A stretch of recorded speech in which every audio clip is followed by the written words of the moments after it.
Good morning, everyone. Are we live? We're live. F it! We're doing it live! Little Bill O'Reilly there. Little bit there. Little Bill O'Reilly Wow. for you. Were we talking about it beforehand? Yeah. We start off with a little bit. Yeah. That was my bit. It wasn't great. We'll come up with better ones in the future. We'll just have to do some bits coming up. Welcome to the Bat Around. This is Paul Valley, your host. With me, as always, my co-host and producer, Zach Goodman. Today's show, the Bat Around, brought to you by the Live Casino and Hotel, the best place to be for the playoffs and all the big upcoming events. Playoffs for what? This is an old read. The best place to be for all the big upcoming events is the FanDuel Sportsbook at Live Casino and Hotel, Maryland. Bet on every sport with 61 self-service kiosks open 24/7 and watch all the action from the best seat in the house. UFC 277 is tonight. You can watch the Juliana Pena, Amanda Nunes rematch for free and walk out a big winner by betting all of the fights on the card. Reserve your spot right now by emailing events@sportssocialmd.com. That's events@sportssocialmd.com. Zachary. Paul. Great to see your beautiful, It's great to be back. It's great to be back. Buxom young face. How are you today? I've never heard that word, by the way. Buxom? You've never heard the word I've never heard buxom? that word. Wow. I think I used it correctly. I got to be honest. Sometimes I use words and I know what they mean as far as the usage, but I don't know the actual definition. So let's look up the. No, regardless, it's good to be back. Good to talk some O's, and of course, they're playing some good baseball right now. I have to be excited to talk about that. They've won 5 of their last 7 games, and they're looking like a real baseball team compared to what we've seen in the last few years. What are we doing here? I'm getting right into it, but you can go ahead. I did not use the word buxom correctly. It means it's to describe a large-breasted woman. Oh, nice. So you do not have a buxom face unless you're Wow. talking about your buxom cheekbones. Sounds like a compliment I got. Okay. Anyway, but no, look, Orioles playing great baseball. 51-49 after their victory yesterday. 5 wins in their last 7 games. Yeah. They won 10 games in a row. Right, and then they enter a 10-game stretch with the Yankees and the Rays. And I think that we all could have agreed if the Orioles can somehow manage to go 5-5 in those 10 games, they'll be sitting pretty because then they have 9 games against sub-500 teams, right? And so what do? They lose 4 of the first 6. And you're sitting there and you're like, they're better than the bad teams, not as good as the good teams. And then they take 3 or 4 from the Rays, and they end up going 5-5 in those 10 games. Now, look. Let's not be mistaken. This ain't the 2021 Tampa Bay Rays. They are probably the most injured team in the league, but they can still pitch, right? They won a game that they were showing no signs of life against Shane McClanahan. As soon as he gets out of the game, they come back, they win the ball game. Right. They won a game against – wait, did they win a game against Corey Kluber? Was that the game on Wednesday night that I was at where they lost, where Mateo hit the game-tying home run in the 9th inning? Well, Kluber didn't qualify for either a win or a loss. So he didn't. Right, so I'm not entirely sure. What I remember them not really hitting Kluber for at least the first few innings. No, they won the game against Kluber. They won the game against McClanahan. They won the game against Yarborough. It was Rasmussen who got the start in that Wednesday night game. Man, I'm telling you, Tyler Wells came out in that game, and he got hit. He did. It was explosive off the bat the first couple of innings. He settled it down, and then he got hurt. Yeah. And I don't know if they have the MRI results back yet, but if it's not a lat or an oblique, I'd be extremely shocked. But anyway, that's neither here nor there. The Orioles are winning baseball games, right? So they go 5-5 in those 10 games against the Rays, and then they go into the game against Cincinnati last night. And Kyle Bradish gets the start. And immediately gives up a 2-run homer in the first inning. And you're sitting there, and you're like, oh, my God. Yeah. What just happened? Especially to Joey Votto. You know, he's had a down year, and the guy is a shell of his former self. That's true. But this is also a guy who just last year hit 40 home runs. You're right. You know, so and Joey Votto has damaged a lot of pitchers. Fair. It's like, look, if Joey Votto gets you, okay. The problem that you're having is that it happened in the first inning. Yeah. In his first start back, a guy who has an ERA approaching 8 on the year, and so you're sitting there, and you're like, oh, what did we get ourselves into? And then he shuts it down. Yeah. He completely shuts them down. No walks, 7 strikeouts, 5 hits, 2 runs. Throws 81 pitches, 52 strikes in his first start back. His best start since May 10th, May 11th against the St. Louis Cardinals. Where he allowed 2 runs in 7 innings. And that's what he was doing in the minor leagues. He was throwing strikes. And the whole thing with Brandon Hyde, with this Orioles pitching staff, and what they're doing with their catchers, they're setting their catchers up in the middle of the plate. Right? And they're saying, attack. throw strikes. He attacked. 5 innings, 2 runs, doesn't give up a run after the 2-run homer in the first inning. And he gives the Orioles not a quality start as far as quality starts are concerned, but it was a quality start in that he gave them 5 innings and he kept them in the ball game. Right. But the Orioles were getting guys on base inning after inning after inning, and they're not getting the job done. Tony Taters comes up. Was it the 5th inning that he hit the 2-run homer? It might have been the 6th inning. It was pretty late in the game. He hits the 2-run homer, ties the ball game, and then the Orioles score 4 runs in the 9th inning and end up winning that ball game 6-2. And it's like the cardiac kids, the comeback kids, these guys doing it. Their 23rd comeback victory of the season. Unbelievable stuff. Anthony Santander, over the All-Star break, he liked a status of mine that said Anthony Santander is not a 3 or 4 hitter. He should never hit higher than 5th in the order. And honestly, on this team, 7th would be ideal for him. He liked that status. Anthony Santander every now and again goes on these binges on Twitter and on social media where he likes negative posts about him. I mean, he can do that all he wants. Yeah. It's not going to change what the Orioles feel about him or what the fans feel about him. But it's kind of odd because overwhelmingly, I have like 800 tweets about Anthony Santander, and there's like 5 that are negative. Yeah. Right? I love me some Tony Taters. You've always liked Santander. I said Santander in 2020 would be the best player, not named Adley Rutschman, to come out of this rebuild. Now we're probably seeing that's not the case, but in the second half, to start the second half, he's 11 for 28, 3 home runs, 9 RBIs. He's been unbelievable. And every home run he hits is big. Right. None of them are none of them are in like a game where you're down 6-1. Yeah. They're all big game tying, go ahead home runs or home runs to pull the back within a run or two. Right. They're all important. He's having himself a great second half. He's having himself a really good year. He's hitting 254. Yeah.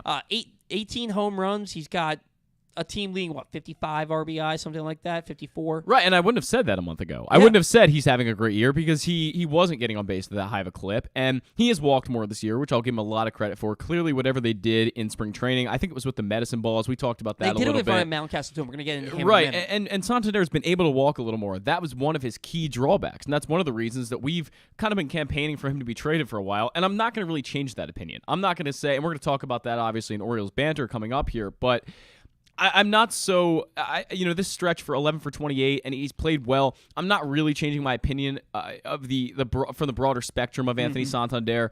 But, what he's doing right now, this is probably kind of indicative of the player he is, a little more than what he did in the beginning of the year, because we saw the talent he has in 2020. We saw the guy that was, at one point in 2020, an MVP candidate. He was playing out of his mind. And it was a continuation from 2019 where he burst onto the scene. Right, and he had 21 homers. Yeah. He was hitting close to 300 at the beginning of September, has the labrum issue in his shoulder, and went dead in the last month of the season, ended the year on the injured list. I don't think they actually officially put him on the injured list, but he ended the year hurt. Right. And then he comes out healthy to start 2020. He's leading the team in home runs and RBIs, and he's the most valuable Oriole despite basically missing a month of that season in a 2-month season. And then last year he hurts the ankle and he never really got it going, except for a small stretch in August. But what he's doing right now, he kind of looks like that player. He does. That we saw in 2019 and 2020. That looks like one of the better outfielders when you consider he's a switch hitter with power from both sides. He plays decent.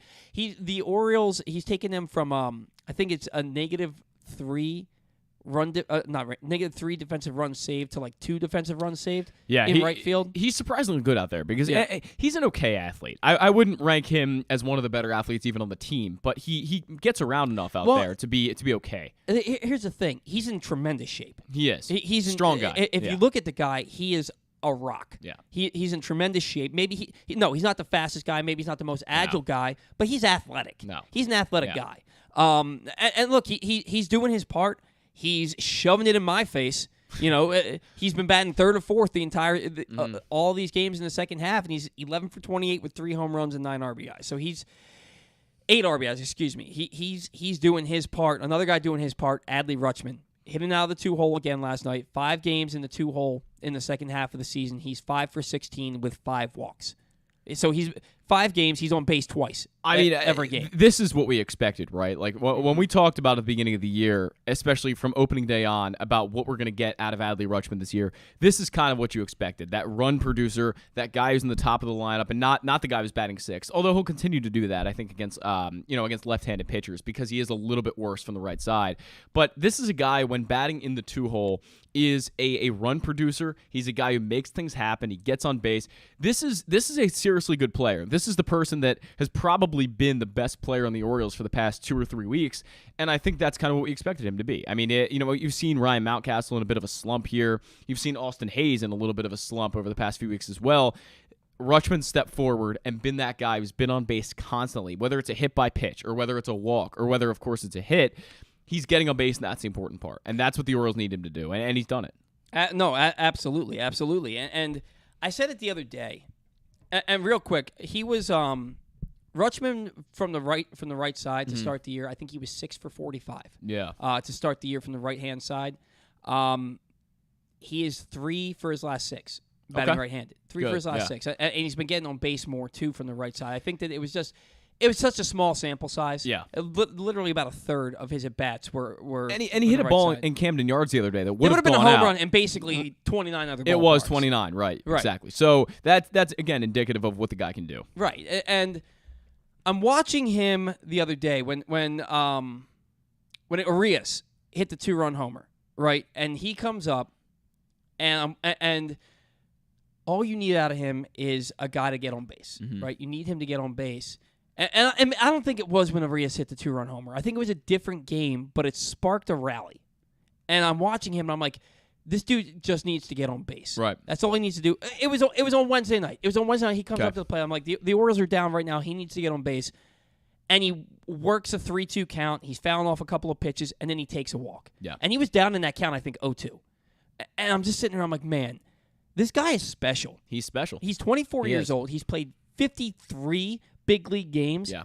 And he takes the most professional at-bats on the team. He's already, in my opinion, the best player on the team. I wouldn't disagree. And he had 2 different plate appearances that ended up with him getting on base in that game on Wednesday night, where he ended up scoring because of savvy base running. Scored on a wild pitch, scored on an errant throw when he went to third base on somebody else's base hit. Yeah. On Trey Mancini's base, what he's doing at his age and for how inexperienced he is at the big league level.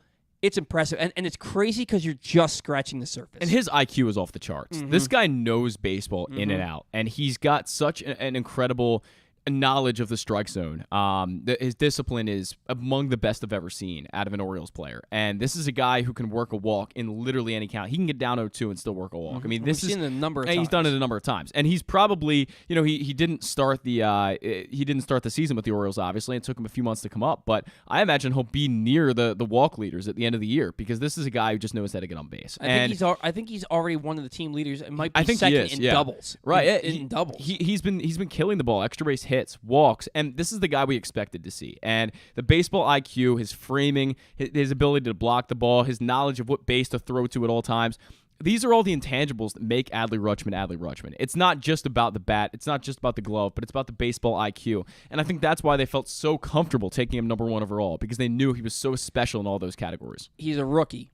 Yeah. And he's a 2-win player. Yeah. Through 53 games. Incredible. That's a third of a season. That's a 6-win player. Yeah. That's in his rookie year.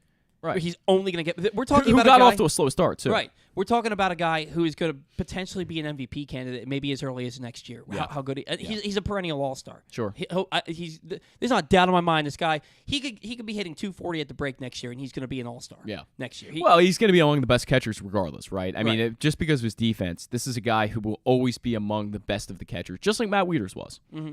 Now you look at what happened in that 9th inning, right? It's a leadoff walk by Ramon Arias, whose bat has cooled a little bit. And then Odor comes up. And we're going to talk about Odor here in a second. Yeah. And he doubles, right? And so now you have runners on second and third. There's nobody out. Mm-hmm. And Mateo flies out. Doesn't score a run. It was more like a pop out. Doesn't score a run. And you're thinking, this is a microcosm of the entire game. The entire game where they're getting guys on base. And they left 23 men on as a team. Crazy. Last night. 23 men left on base. And you're just sitting there and you're like, are you kidding me? Are you kidding me? I think they had first and third at one point yesterday. No, they had first and second, nobody out yesterday, and they didn't score. Right. They didn't even get the guys and over. then they had first and third with one out, I believe, and still didn't score. And didn't score. But then Mullins comes up, drawing an infield, laces a ground ball, single up the middle, scores 2 runs. Then you get the, a sac fly. I believe so. Yeah. From, Trey Mancini? The sack fly near the end of the game. That was Trey Mancini. That was Ryan Mountcastle. Ryan Mountcastle. Yeah. And look, the Orioles, they score 4 runs in the inning. They win 6-2. Anthony Santander got drilled in the leg. He did. He had 3 hits in the game. He had a 2-run homer that tied the game in the fifth or 6th inning. Can't remember exactly. And he had called timeout right as the pitcher. What was it? Who was the pitcher? This is a guy I actually hadn't heard of. It was like Morena, I believe, or something along those lines. So he calls time right as the guy's about to throw a pitch. The umpire doesn't have to grant it. He did it. He granted it. So the next pitch he takes in the leg. And it starts a little bit of a scuffle. No jabs are thrown, but bench is clear, dugout's clear. Do you think there was intent there in a game that's still close? Maybe it's not close at that point because it's already 6-2, and you're thinking we're not. But was there intent there? I don't want to blame anybody for something that I don't know if there was intent behind it 100%, but I'm going to say there was, based on the fact that he was standing on the mound kind of smirking a little bit after he did it, and the fact that he called time, and clearly he didn't like that. The pitcher did not like that and where he hit him. Prior to the pitch. And then the pitch wasn't even close. I mean, it was a good couple feet off the plate left. So, at 98 miles per hour, it wasn't like he hit him with a curveball. I'm going to say there was probably intent behind that. Probably. It's going to be hard to prove. I mean, I don't know if they're going to suspend him because that's a tough thing to say. I don't think that they suspend.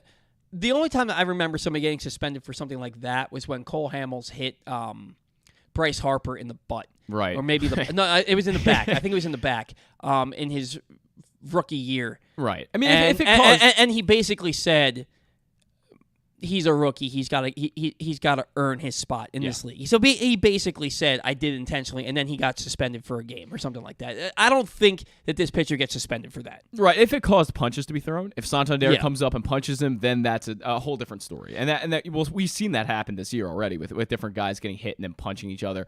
But, this one, it's going to be really hard to prove intent. But I do think it was intentional. So I was at the game on Wednesday. Austin Hayes got hit twice. Yeah. Right. And the one time he got hit in his wrist that's been sore. I know. Right. And I was in the upper deck and I saw him yell GD it. Right. Like I saw, like it was very clear what he yelled. And apparently the Masson cameras showed it in slow motion. The Orioles got hit 3 times in that game. Then the next day, Hayes gets hit again. Yeah. And I'm not saying that you need to be headhunting. But at some point, don't you need to kind of stick up for yourselves? Don't you kind of need to be like? I wouldn't personally. I don't. Free base runners are not a good idea. But I'm not saying that you need to do it in a close ball game. Mm-hmm. Maybe a game you're up 5-1 or 6-2 in the 9th would be an opportunity to do it. Mm-hmm. Or maybe early in the game, like, hey, we're not going to take this lying down. The Orioles have to be one of the most hit teams in the league. I agree. I mean, Rutschman's been hit twice this past week. Yeah. Austin Hayes got hit 3 times in 2 games. Santander got hit by a pitch. We're watching these guys get hit on a regular basis. Yeah.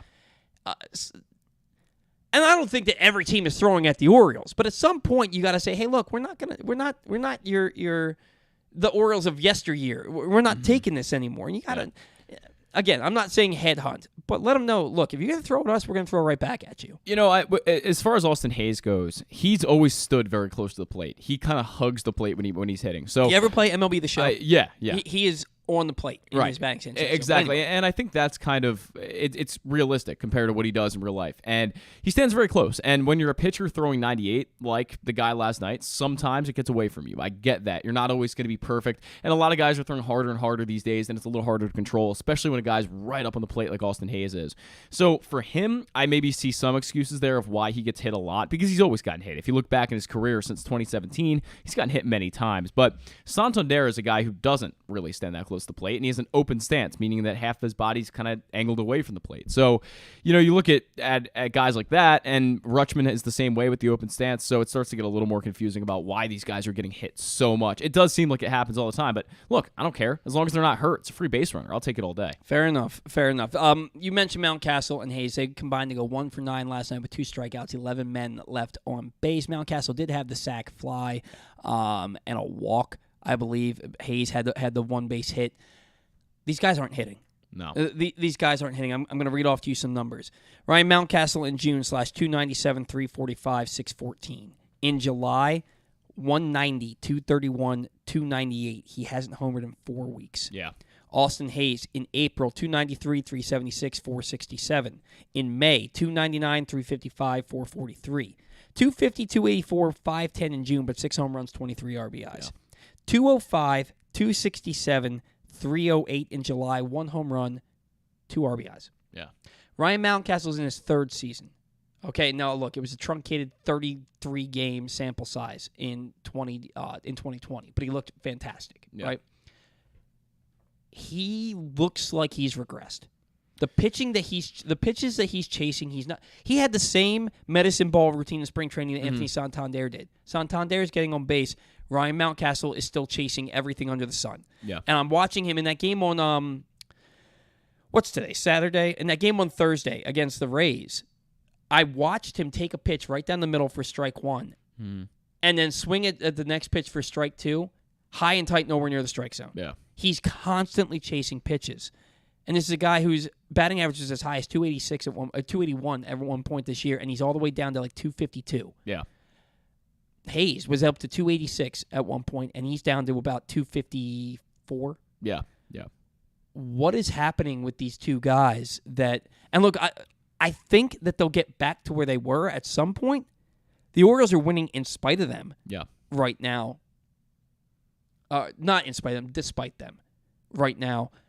What's going on with these guys? They haven't hit for a month. Right. A month. I think they're going to have to take a page at Adley Rutschman's book at some point with pitch selection, because neither of them have shown any discipline at the plate lately. You look at Hayes, and it's been the high fastball that's getting Hayes every time. He's just swinging at these fastballs that are, a foot above the zone, and every time I'm thinking, that's not. What do you expect to do with that? At the best, you make contact, you pop it up. You're not going to do anything with those. Let him go. And Mountcastle, it's also the fastballs above the zone, but it's also those low sliders that he's really struggled with. The low and away sliders that they're good pitches, of course, but you've seen him lay off those in the past, and especially you look into April and May, and he was able to lay off them a little bit. So it's just kind of getting back to that and being able to lay off pitches that, frankly, you're not going to hit. And if you do, you're not going to make quality contact on. So I think that those are the two biggest things for both of those guys. And I have hope, both of them are going to come back and be what they are eventually.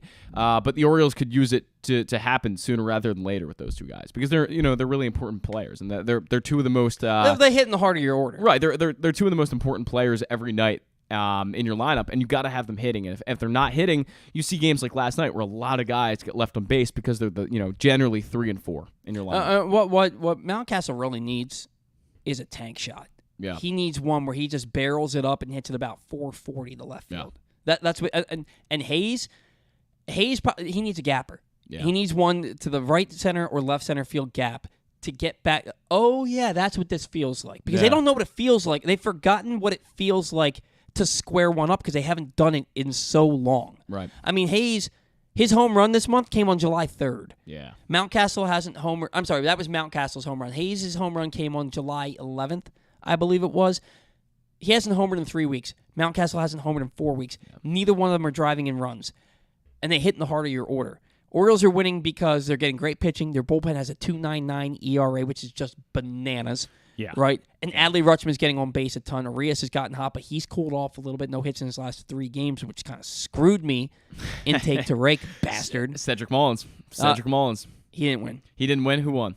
Oh, I guess we'll leave that for later. Yeah, we'll leave it for later. Because it's... Cedric had a good week, though. Cedric had a good week. Not as good as you think. It's a toss-up. Okay. It's a toss-up.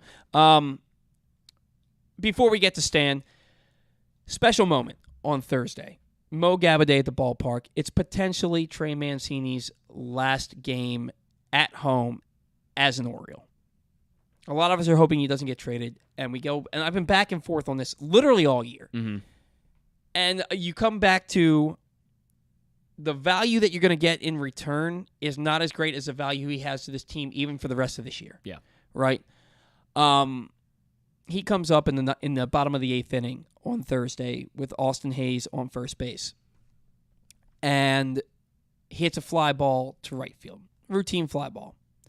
Lowe loses it. It was Nate. Josh Lowe. Josh Lowe loses it in the sun. Ball bounces off his face, right? And Kevin Cash said that's an error. I don't think so because it's not. He didn't not catch. I generally think you have to get a glove on it to be an error. It did hit him, but it's not an error because he didn't drop the ball and drops a loose term here because of skill set or because of a bonehead play. He lost it in the sun. That's nature. Yeah. Right? It's like when you're playing golf and we'll call him in a minute. It's like when you're playing golf and your ball lands on the cart path and just stands there. Sure. It just sits there. And that's a man-made hazard. Right. So you get to move the ball. Now you have to move it a club length and backwards to the backside of the cart path, but you get to move the ball. This is through no fault of his own. The ball's in a high sky in the sun, and it comes down. He's trying to protect himself and hits him in the face, right? Mancini, though, gets the inside the park two-run homer and possibly his final bat at home as an Oriole on Mo Gabba Day. Orioles get the insurance runs. They're up 3-0. They win a ball game 3-0. How magical was that moment? I got choked up. I legitimately got choked up. I mean, that's Trey Mancini, if that truly is his last game at Camden Yards, and that's the last thing he ever does there, as an Oriole, of course, that's an incredible moment, and I don't think people will forget that for a while. And you could tell the crowd really appreciated it. You could tell that everyone was getting a little bit like you, choked up about it, and it was just a great moment. Trey Mancini, he's meant a lot to this organization, but not only the organization, of course, the city, and especially Mo. So, it's great to see Trey have something like that go his way, especially after the entire history of Trey and his cancer battle. I'm gonna go lay by the bay. What do you say? I just may. Wow. Happy Gilmore. Really? Watch Happy Gilmore. I've seen it like 10 years ago. It's been a while. I'm not an Adam Sandler guy, but anyway. You don't have to be an Adam Sandler guy to appreciate Happy Gilmore, but I digress. It was a magical moment. You're correct. And it was great to see that for Trey. I love having things go his way like that because he deserves stuff like that. So it was great. It was awesome. Absolutely. Zaxton gets Stan the Fan on the line for us now. I just want to remind you today's show is brought to you by your local Toyota dealers. Make the most out of every day in a Toyota RAV4. Available in hybrid or gas-only models of RAV4 can get you where you want to go in style. Check out buyatoyota.com for deals on new RAV4s from your local Toyota dealer today. Coming up on the show, we're going to have Stan the Fan Charles here in just a matter of moments. Zach Goodman's going to sound off on catcher out in Oakland. Orioles broadcaster Geoff Arnold is going to join us in the 11 o'clock hour. You're going to get the payoff pitch around the league to see what happened in last night's ball games and what we have on tap for today. Orioles banter, what do you do? And this is going to be a really fun segment where we're going to talk about what the Orioles are going to do at the deadline, what they're going to do with some players that they have that are good now that they may or may not have in the future. And then we're going to close things out with Take to Rake and our final thoughts.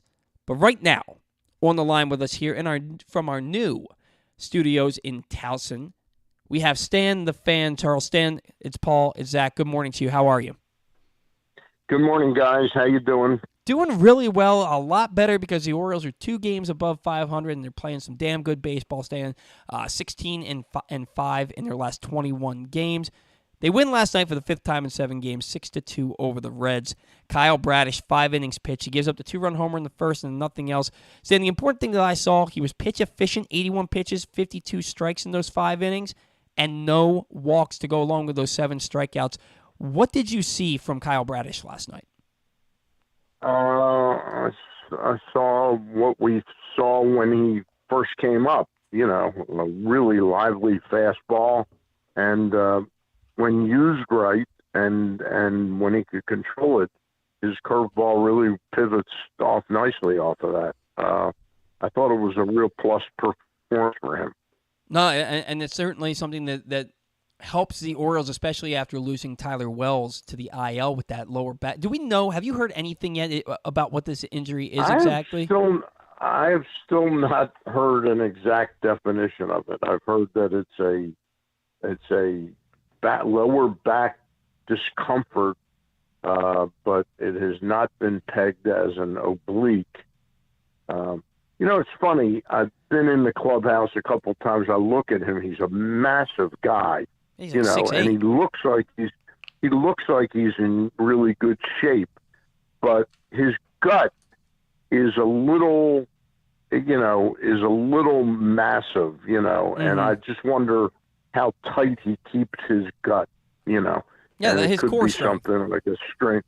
yeah, his core strength might not be what it needs to be. Then don't get me wrong, he's a big-ass guy, though. There's no question about Well, it. I'll tell you, I was at that game on Wednesday, and I watched him fire that pitch, and then I saw him wince in pain and walk off the mound. And then Yep. he was standing out there amongst the trainers and Brandon Hyde and Chris Holt, and I see him bend at the waist, and he was very clear, and he's grabbing his lower back, and he's very clearly in pain. And everybody, myself included, started speculating that this is an oblique injury. And they came out and they said he left the game with lower back soreness, but then after the game, Brandon Hyde said it's a lower back side issue. When they say side, you immediately think oblique. So we may not see him the rest of this year. These things tend to linger. I'm not going to speculate on that. Hopefully it's just a lower back tightness and he gets back when he's supposed to. But Kyle Bradish, a really nice start for the Orioles last night. Maybe if he can do that going forward, they won't miss too much by missing Tyler Wells. Now, Stan, last night... they were kind of close on Wells. I mean, they could have noodled it for another 4 or 5 starts and gotten him through the month of August. They really didn't want him to throw more than about 100 innings. Right. So I don't anticipate that they'll bring him back this year. Yeah. I just don't see an upside to it. And if you want to slow play things with him because you want to have him healthy with no restrictions next year, I totally understand that. Yep. And if you can have somebody else that comes up, maybe DL Hall, although he's on a pitch count too, maybe Matt Harvey, if Kyle Bradish fills in that role nicely, you'll be okay. Now, offensively, Stan, Anthony Santander, 3 hits last night, including the 2-run homer. He extends his hitting streak to 9 games. He has hits in 13 of his last 14 games. Since the All-Star break, 11 for 28, 3 home runs, and 8 RBIs. Is there something different about Santander? Is he just a player that's getting hot at the right time? And is he upping his trade value, or do you think he sticks around? I'm still not entirely sure what happens here with that. There's such a clamor within the fan base of keeping Trey Mancini, and I don't think you can keep both of them. And I'd say that Santander, being a switch hitter, might right now have a little more value than Trey does. Right. Yeah, no, I agree with you, and I'm inclined at this point with the makeup of this team, the chemistry that you have, the way that Santander is playing, you don't have to trade him. And it's not like if you bring Kyle Stowers up, he's going to fit right. He's going to slide right in and give you the production. He's going to have his growing pains in the lineup. That's not to say that I don't want to see Kyle Stowers. But I just don't know that you want to break up the team chemistry by trading Anthony Santander. That doesn't mean I don't think the Orioles should make trades, but maybe he's a guy that they should keep. I'm telling you, the play of the team, it's not like one individual is like going, boy, you can't trade this guy. Right. There's just an esprit de corps amongst this team right now. And I guess for fans, and I really still call myself a fan. Right. It's tough to we know that this is a team that easily this season could have gone the other way. Right. And it could be 20 games under 500. But now we see this and we're sort of falling in love with this team. You sort of don't want to break it up, but how do you get better? And obviously there are better players than Rougned Odor. There's better players than Tyler Nevin. So there's tweaks to the roster that you have that you'd like to make. But I'm not exactly sure how you get there. And I guess a dispassionate eye from somebody like Mike Elias and Sig Maydal is what's needed at this time to really decipher what you really have here and what you can afford to let get away. In other words, to trade Trey Mancini because we all say, well, they're going to trade Trey Mancini, you got to get some type of return for him that makes it worthwhile. Otherwise, you may as well just, you'll let him go if he goes on free agency and you get a draft pick.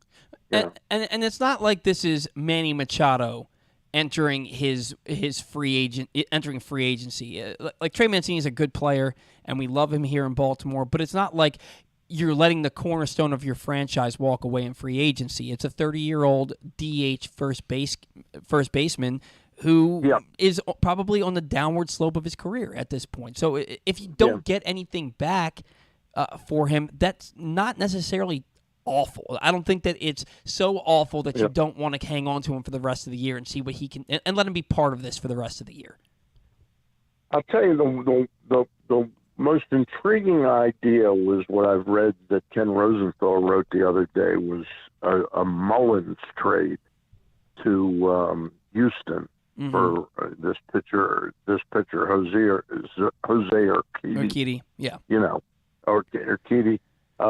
That's an interesting deal to me. And as we get closer to the deadline, and we were saying that like cliche as we get closer to the deadline. It's 2 days away. Right. The guy that seems most expendable and valuable to me as a trade chip now is Jorge Lopez.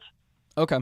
I watch Bautista, and he's practically, right now, he's looks unhittable. He looks like a combination of Lee Smith and Kenley Jansen all rolled into one. Right. And I don't know that Jorge Lopez will ever have this kind of value that he might have right now to the teams that really think that they can win the whole thing. And I'm glad that you mentioned that because I was watching Jorge Lopez on Wednesday at the ballpark, and you could tell that he was uncomfortable pitching in that situation with a guy on second base in a tie ball game where Mateo hits this miraculous opposite field home run in the ninth inning to tie the ball game. You can tell that he was pitching with nerves, like I can't blow this, and he didn't attack. Last night with a 4-run lead, Jorge Lopez attacked. But that wasn't his mentality on Wednesday. And I've noticed with him, a month ago, I'm sitting here and I'm saying, he's too good, you can't trade him. But I've watched him in these situations, in these one-run ball games where he gives up the home runs and the walk-offs. His mental makeup. I'm not entirely sure that it's a mental makeup. I've talked to Luke about this, Luke Jackson, our managing editor, who I really have grown to trust some things he says and observes. His observation is Bautista is much more durable where you can use him on back-to-back days. He says what he sees with Lopez is his stuff is not as good when he's used back-to-back. And that's tough to have a closer. It's tough to have a closer that you can't have the same stuff 2 days in a row. It's one thing when you start going to Liam Hendricks and you're using them 3 and almost 4 days in a row. But it's another thing where you can't use a guy and get the same stuff the same day. So I'm not quite that observant, but I'm paying attention to it now. No, and that's a fair point. Not to mention the fact that Jose Bautista comes at you. Did I say Jose Bautista? Felix. You did say Jose Bautista. That's okay. Felix Bautista. All good, Paul. He comes in there and he throws a 102-mile-an-hour fastball at the top of the strike zone and then hits you with an 88-mile-an-hour splitter at the bottom of the zone. How do you hit that? How do you prepare for that? Right? Yeah. It's just and he has great. He has a great ability. His motion hides the ball very well. I don't think people pick him up at all. No, that's not a guy I'd want to face. And he comes straight over the top. Yeah. So at 6'8", throwing that hard, coming straight over the top, it's got to be the most intimidating thing ever. Standing in the box, watching this come at you, because he's not throwing from 60 feet 6 inches with that wingspan and that stride. He's throwing from about 50 feet. He's 50 feet. Yeah. It's got to be terrifying. Now, let's get back to the offense here and what's going on with this team right now. Adley Rutschman, 5 games batting second now for this team. He reached base 2 more times last night out of the 2-hole. He's 5 for 16 with 5 walks in 5 games batting second in the second half of the year. Have the Orioles found his sweet spot in the order, Stan? And he looks like a seasoned vet when he's in the box. How impressive has he been? Well, he's been extremely impressive in all aspects of his game. Right. And it's clear that he really takes a leadership role. And I know you've probably heard me say this a half dozen times. I tend to think of the relationship between pitchers and catchers as the catcher is kind of like the jockey who's got to ride that horse and get what he can out of him. And I think he communicates fantastically with his pitchers. That thing never gets old to me. Doubt that it gets old to the pitchers when he runs up after the inning's over and gives you a quick, pat on the back, telling you you're doing something good, or telling you conversely that you got to pick it up a little bit or something like that. So his catching has been remarkable. I'm still worried about the sweet spot. I do tend to think that the 2-hole is probably the best place for him when he's batting left-handed.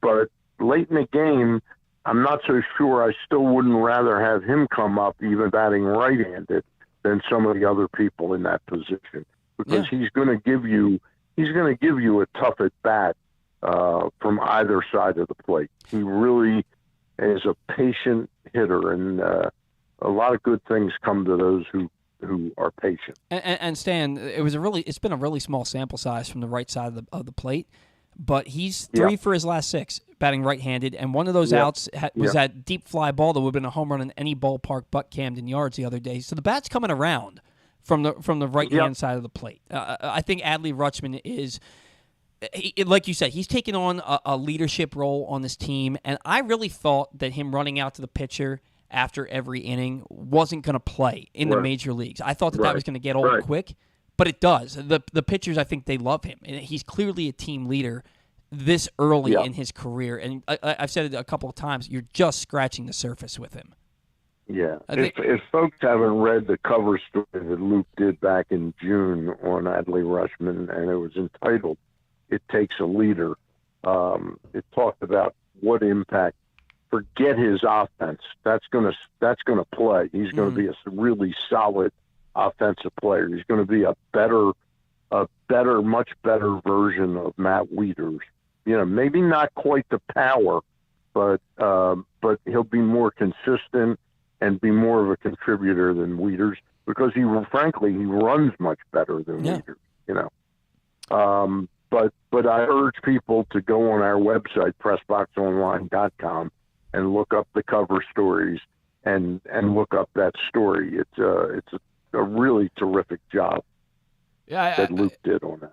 I just wanted to add, too, that you see the leadership even taking over in veterans, because Chirinos is now coming out to a lot of the pitchers and meeting them halfway on the way back to the dugout in many situations. I'm not sure he's doing it every time, but he's done it in a lot. And clearly Rutschman is rubbing off, because that experience, that leadership that he has for only being 24 years old is clearly out of this world compared to most guys his age. So it's great to see, and it's rubbing off on everyone on the team. And I think that the Orioles have been good observation. And the Orioles have been winning so much since Rutschman came up, and I think it all kind of boils down to what Rutschman can do as a leader. So it's really nice to see. Yep.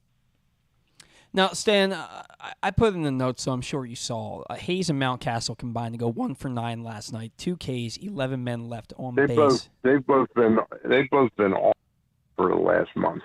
A month straight of them both being ice cold. Hayes has 1 home run and 2 RBIs in the month. Mountcastle's hitting 190 with a 231 on base percentage and a 298 slugging percentage. He hasn't homered in 4 weeks. At what point do you become concerned? And I was surprised. I thought for sure, especially after Hayes got hit on the wrist on Wednesday night, I thought for sure he'd get the day off. I thought that was Thursday. I thought that was going to be a broken wrist. Right. I'll be honest with you. And I thought for sure he has taken about 3 or 4 hits to his hands and wrists. So I'm not so sure that that's not part of his struggles. Right. But he's a player that I don't know quite how to say this. I think he's going to always have these periods where he loses it, and then he's got to battle back and get it again. And look, the game of baseball is a game of making adjustments, and clearly somehow on the grapevine the word gets out how you attack certain hitters, and they're attacking him more effectively than they were, and he's going to have to make some adjustments in his game. Well, and I think that he stands so close to the plate, Stan, and if you look at, he's swinging at high fastballs and he's swinging at breaking balls that break on the inner third and further in. and that's where they're getting him out. And I think that's also why he's getting hit so much, is because they're trying to bust him inside. I think the book is out that you bust this guy inside and you're going to limit his damage. But then you move to Ryan Mountcastle, and all you got to do is throw this guy a ball, and he's going to chase it at this point. And it feels like he's taken a step back where he's chasing everything under the sun. Stan, I made a point to Zach on Thursday. In one of his at bats, he watched strike one on a pitch right down the middle. He took it, and then the next pitch is high and tight, nowhere near the strike zone, and he's swinging at it, and he misses it, and now it's 0-2. He has no clue at the plate right now. I get the impression, I always have with him, that at least one swing in each at bat, he's determined to swing before the ball's even thrown. Yep, He just definitely somehow says, I'm going to swing at this, because his bat speed is so remarkable, that you're waiting for the glory days again to happen for a week or two, where he hits 8 home runs in 14 games or something like that. Right. And you go, all is right with the world. Always had, based on the numbers, and that's because I'd never seen him play, really, 3 years ago, I was concerned about him with the strikeouts to walks and the on-base percentage. It's a very Mark Trumbo-esque, kind of package that he presents to you. I thought he was going to be, then when I started seeing him, I said, this bat speed is just remarkable, and he's so confident. But I'm telling you, I'm seeing some of the fears I had about him, are resurfacing about whether he's really going to touch the surface of the player he could be. Because, it's an awful lot of swing and miss in his game. There really is. And the thing about him, it's so frustrating, because I've seen numerous at-bats where he has this uncanny ability to stay inside the ball. And no matter where the pitch is, he has, especially on inside pitches, he has an ability to find the barrel more often than not. So when you see him struggling like this, because he swung himself into a slump. When you're watching him do this, it's frustrating, because it's like, dude, you were capable of so much. Yeah. Get out of your head. Yeah. And it's a matter of, and I know for me, and I'm not a professional baseball player, but I do play. And when I go into these long slumps, you did sleep at a Holiday Inn last night. That is correct. That is correct. Yeah. When I go into these offensive slumps, it's because I stop trusting my hands, and I feel like Ryan Mountcastle is in a spot where he doesn't trust that his hands are quick enough to get to have pitch recognition first, and then get to these pitches.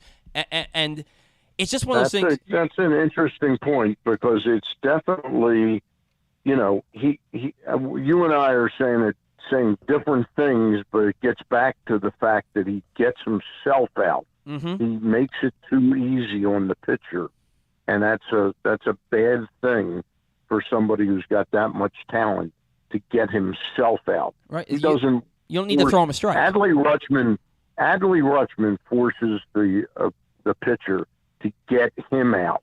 And sometimes you win, sometimes you lose.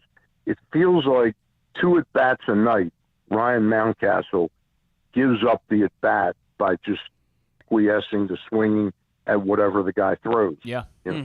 Well, and the thing is, Dan, I feel like he's always been that way, where 2 at-bats a night, he's going to get himself out. But the other 2 at-bats, he's going to barrel it up. Right now, he's not barreling it up, and he's not getting on base. You don't have to throw him a strike to get him out, and that's the frustrating thing about Ryan Mountcastle right now. Now, you mentioned a little bit earlier about the team chemistry with Anthony Santander and Rougned Odor getting playing time. Terrin Vavra was called up on Tuesday. It's now been 4 games that he's been with the team, and all he has to show for it is a 9th-inning pitch running appearance last night. Now, look, I get that they faced 3 left-handers in that time span, and I get that Odor is a part of this team chemistry. But if you were going to call a guy up to rest him, to keep him on the bench, why not make it a guy like Richie Martin, so that Terrin Vavra, who was hot as anybody in AAA, can get regular at bats? I don't see the point in calling him up to put him on the bench. Well, I think it's clear right now that Brandon Hyde is playing the hand that he's got, and it's a pretty hot hand right now. So I don't think whether Martin or Vavra came up, they were going to play that much. But I think they finally wanted to reward him by bringing him up, and I think he'll get a little bit of playing time. It won't be a lot, but he'll be up here. I would expect that he would probably start on Sunday. Just that's my gut feeling tells me he'll get his first major league start on Sunday. Stan, do you think it's indicative at all about how the Orioles feel about Terrin Vavra as a whole, and that what he might be in the future? Maybe a utility guy, maybe a starting second baseman if he gets that far. Do you think this 4-game stretch is at all indicative of that? I think realistically, Vavra right now with what's going on with Henderson and the drafting of Jackson Holiday and Westberg and Connor Norby, I don't think he has blown their socks off to where they think he's an everyday player in the major leagues. Right, I agree, and that's just what I think. Nevin's sort of a real tweener to me. I can't figure out. He has some at bats where I really like him, and he's got some at bats where I just sort of go, he's just never gonna. But then he surprises me. He works the count. He's exactly what Mountcastle isn't, but he doesn't have Mountcastle's natural ability. Right. He works the pitcher a lot harder than Mountcastle does. And I got to be honest. Point. I expected a real stiff at third base. He does a decent job there over there. Right. He's all right. I would still think that his larger thing would be if he can put up some numbers next year, that he might become a nice chip in a trade sometime, a throw in. I don't think Vavra or him, I haven't seen enough of Vavra to really comment, to be honest. I'm anxious to see the package because I know when they acquired him, he looked like the star of that trade to me. Yeah. Yeah, he's a guy who's always hit at the minor league level. He's just waiting on his opportunity at this point. Yeah. Yep. Stan, Orioles 16-5 in their last 21 games. They entered that tough 10-game stretch with Tampa Bay and New York and went 5-5. I believe that this team is good enough to contend, but I do think that they need some help. You look back at the 2012 team, and they were a surprise team. They didn't make a huge splash at the trade deadline. They traded for Randy Wolf. They traded for Jim Thome late in August. And they called up a young Manny Machado from AA to play third base for them and shore up that defense. Can you see them doing something similar this year? Maybe it's you call up Matt Harvey and Gunnar Henderson and try and see if those guys can lead you to the promised land this year. I don't know that they're going to make a huge splash. I don't think that Pablo Lopez is realistic for them. What do you see them doing as the Tuesday deadline approaches? I mean, to me, I think Lopez has a real solid chance of being dealt. I really do. And I'm not sure exactly what I would expect it to be, sort of a major league ready type of arm,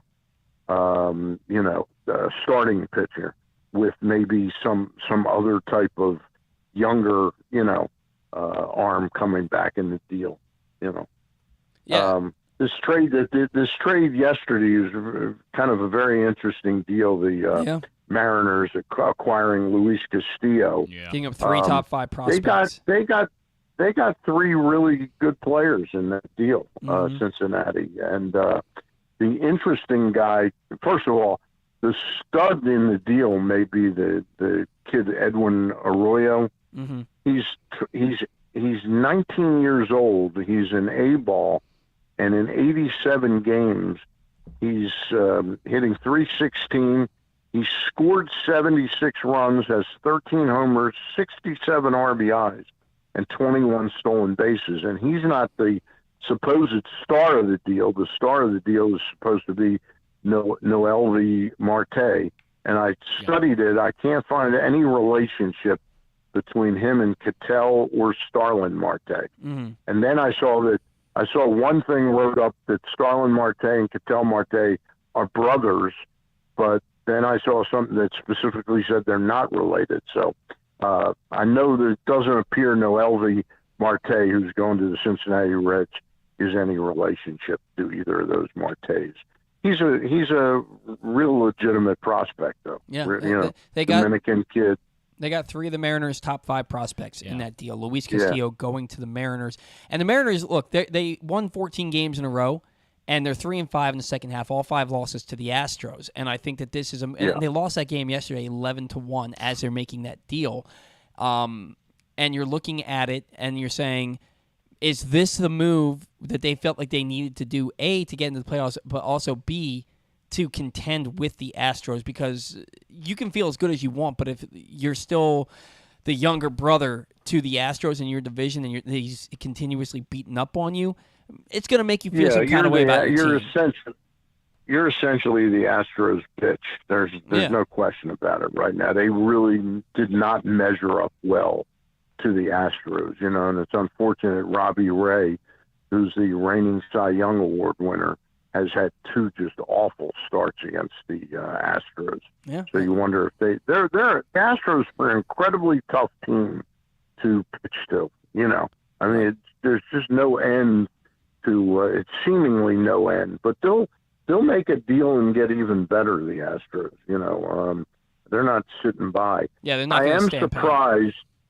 Yeah, I am surprised. I guess Brian Cashman wasn't willing to go to that extreme for Luis Castillo. But the Yankees, if they're serious about winning the World Series, they have got to upgrade from Jordan Montgomery. They've got Severino. They're not sure what they'll be able to get out of him. Mm-hmm.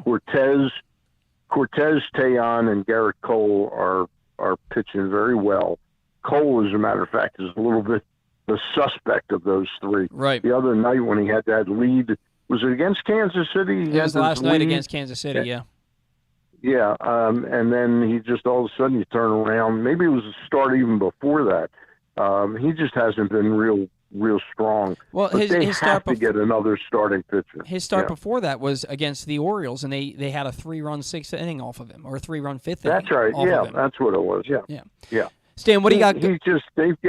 They've got to make a trade for a top-notch pitcher, and I just don't think Frankie Montas right now is that guy. So I don't know where they go, who they're going to end up with, but Brian Cashman will not go to sleep on it. But he's not going to be happy picking up somebody like Jordan Lyles. You know what I mean? Yeah. I mean, Cashman's got to have a loftier game in mind. So he'll his favorite trading partner is usually the Pittsburgh Pirates, and they've got Jose Quintana, who's pitched well. Yeah. That might be an interesting pickup for the Yankees. It could be. Stan, we got to run. What do you got coming up this week? 2 o'clock or 3 o'clock on Monday afternoon. I apologize. I think it's 3 o'clock. We've got Ross Grimsley and I have none other than Tim Kirchin, who just went into the Hall of Fame. That's a great get. Love Tim Kirchin. One of the truly nice guys in baseball. Yeah, Wednesday at 7 o'clock, Gary Stein and I will have Steve Brunner from KMO Sports. They're the folks putting on the Maryland Cycling Classic. And then Thursday, by myself at 7 o'clock, I'll have the 2 smartest guys in the room talking sports business. Marty Conway, who teaches at Georgetown, veteran of working with major league clubs, and Andy Dolich, who's worked in all 4 of the major sports. And we periodically get together and talk sports business. Sounds like a busy week for you there, Stan. Yep. All right. Will be. All right. Well, you have a great week. We'll talk to you next week, guys. Thank you. You too. See you. And that was Stan the Fan Charles, who has great shows, 2 great shows for you every week. This week he has like 7 great shows for you. Every Monday night, Stan and former Orioles pitcher Ross Grimsley visit with a different guest from the world of baseball. And every Thursday night, Stan and Gary Stein chat with a different newsmaker from the world of sports. This week, Stan and Ross reunited to discuss the Orioles' incredible start to the season. And Stan and Gary welcomed Mike Libber, the promoter of the big Arsenal-Everton match. Find those shows under the videos tab at facebook.com/PressBoxSports or at PressBoxOnline.com/video. As Stan just said, he and Ross Ross are back for another great show on Monday as they'll welcome new Hall of Famer Tim Kirkchin to the show. We're going to push sounding off with Zach Goodman to after our segment with Geoff Arnold. We got to catch our first break. When we come back from the Orioles Radio Network and from Orioles Television Network, Geoff Arnold joins the program. That and more next on the Bat Around. Get your tickets now for the premier high school lacrosse games of the year. The 17th annual All-America Lacrosse Boys and Girls Senior All-Star Games will be on Saturday, July 30th at Johns Hopkins' historic Homewood Field. This is your chance to see the future lacrosse stars up close and in person as they showcase why they are the best in the country. Go to allamericalacrosse.com and get your tickets now. Summer is in full swing, and so is the summer seasonal menu at Glory Days Grill. Start with the opener, flash-fried pork belly with their popular Korean No. 2 sauce. And try their South Carolina barbecue chicken, or back by popular demand, the lobster roll with grilled corn. Also try the irresistible crab and lobster fries, or the very berry salad with chicken. And for dessert, the Cracker Jack sundae with a waffle, ice cream, and Cracker Jacks. This menu will be gone. Find out more and get your order in at glorydaysgrill.com. Glory Days Grill, great food, good sports. I'm Griffin Bass, and I have the extraordinary, mind-blowing, and life-affirming pleasure of being the new producer for the absolute funniest, smartest, and most handsome sports host in all of Baltimore. Wait a second, Glenn, I'm working for you, not Jeremy Kahn. If you're not listening to Glenn Clark Radio, here's what you're missing. He's Coach Kevin Willard. Glenn, thanks for having me. Baltimore Ravens wide receiver, Rashad Bateman. Thank you, I appreciate it. He is outfielder Cedric Mullins. Thank you guys for having me. Trey Mancini. Thanks for having me on, guys. Mr. Marcus Williams, who's now with us. Man, appreciate it. Happy to be on. Ravens kicker Justin Tucker. Thanks for having me. Adley Rutschman. Absolutely. Thanks for having me on. John Angelos. Thanks a lot. Good to be with you. Ryan Mountcastle. Thanks for having me on, guys. Marlon Humphrey. Thank you. Talia Tungavailoa. Thank you guys for having me. He is J.K. Dobbins. Thank you for having me. I had a great time. The great Ray Lewis. Always good to be on. He is Mr. Cal Ripken Jr. Good chatting with you. Watch Glenn Clark Radio at youtube.com/PressBoxOnline and listen live at PressBoxOnline.com/radio or anytime on Apple, Spotify, Amazon, or anywhere you get your podcasts. The Toyota Tacoma comes in a wide range of models and trim lines. You can choose the perfect Toyota to reflect your unique personality and driving habits. Check out buyatoyota.com for deals on new Tacomas from your local Toyota dealer today. Stan the Fan here, welcoming back one of my favorite sponsors, the Costas Inn. And everybody around Baltimore knows the Costas Inn is a great place to go and grab crabs, steaks, salads, soups, whatever's on your mind to eat in person. But did you know that the Costas Inn has upped their game? They are now one of the premier takeout places in Baltimore. Give them a call now to order your food, 410-477-1975. That's the Costas Inn, over 4100 North Point Boulevard. Sports fans, the wait is over. The all-new FanDuel Sportsbook is now open at Live Casino and Hotel in Hanover, Maryland. This is your chance to win big right in your own backyard. Bet on every sport with self-service kiosks and watch all of the action from the best seat in the house. Make every moment more at the all-new FanDuel Sportsbook at Live Casino and Hotel in Hanover. Please play responsibly. Gambling problem? Please call 1-800-GAMBLER or visit mdgamblinghelp.org.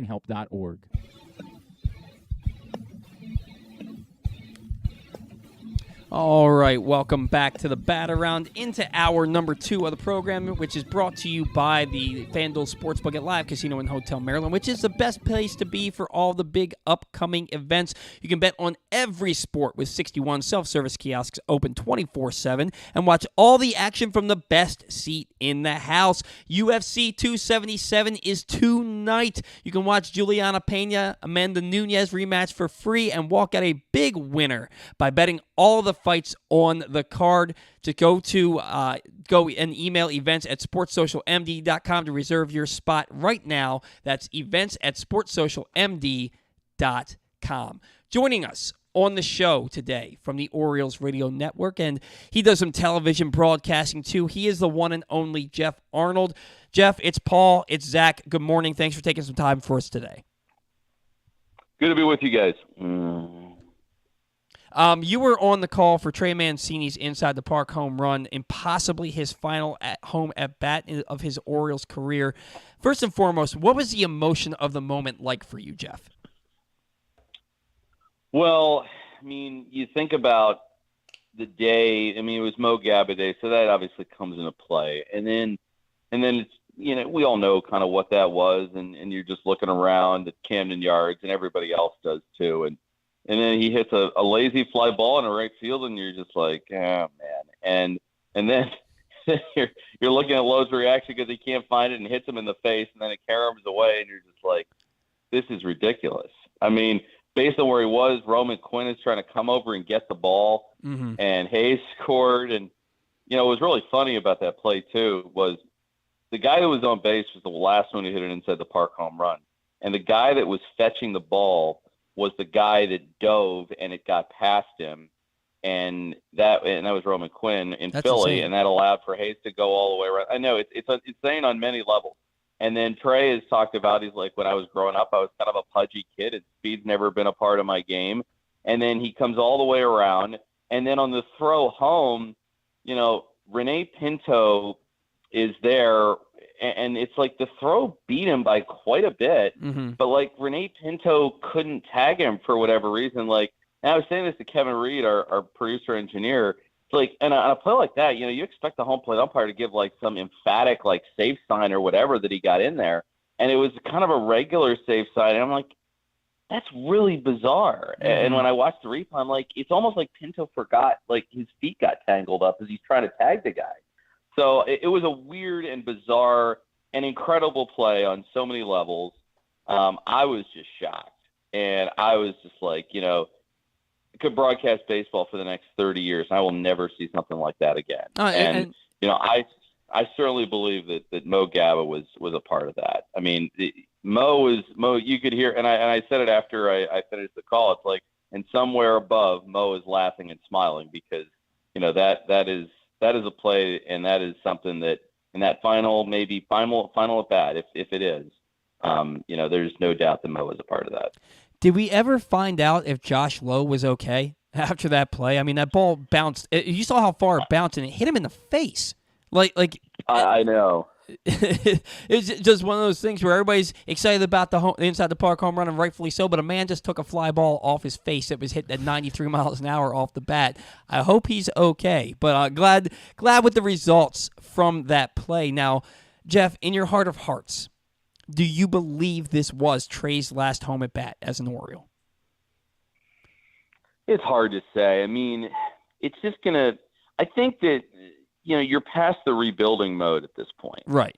And, Trey Mancini means so much to this team, to this city, to this community, like to everybody. And the value that he's going to get from someplace else probably isn't going to match the way that everyone values him here. And it's hard to value what he brings to the clubhouse too, because like that's a big part of it. So if you're going to make a deal for Trey, and he has a mutual option, but let's face it, he's said it. We have seen it across baseball. More often than not, mutual options do not get picked up. Right. One side makes the option to do something else. But if it was his last at bat, then what a run it's been.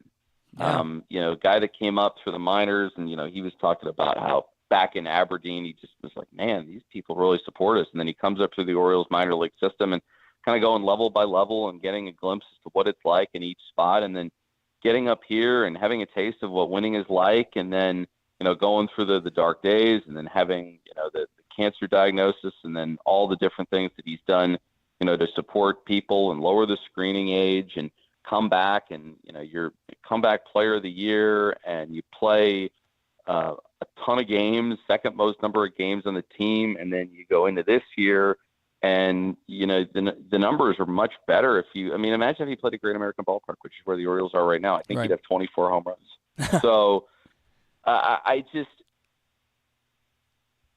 think he means so much here. I don't know if I think his legacy is intact here forever, and I would hope that that whatever Trey wants to do and whatever is in his best interest, he's going to have an opportunity to do, because he could certainly help another team, and there are teams that are looking for some help. The Mets are one, for instance, but but at the same time, you kind of are like, he's such a big part of that clubhouse, and he's such a part of everybody being able to gel. And, you kind of wonder how much different it would be if he wasn't there. Yeah, and not to mention the fact that what are you really going to get in return for him? You saw what the Royals got for Andrew Benintendi. They got the two Yankees prospects who were ranked in their in the 20s, in their top 30, and he, at this point in his career, is a more valuable player, you'd imagine, than Trey Mancini.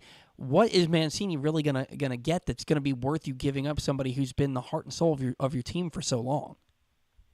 And that's the question that you have to ask: is it worth giving him up for something that isn't, necessarily going to help you out long term? Like, is it going to like net you the return, for instance, like what you got for Jonathan VR? If it's something like that, that's probably not going to go over very well. It's not going to go over well if he leaves, I think, with the fan base, and I totally understand. And it's going to be tough on the clubhouse, and it's going to be tough for everybody. But and I will say this: like, you're going to have to get at least something, and I think the way he's valued here is going to be different than he's valued someplace else. Right. And that's the reality of it. So do you really want to mess with the clubhouse dynamic, and do you really want to mess with the intangibles that he brings if you're going to let him go?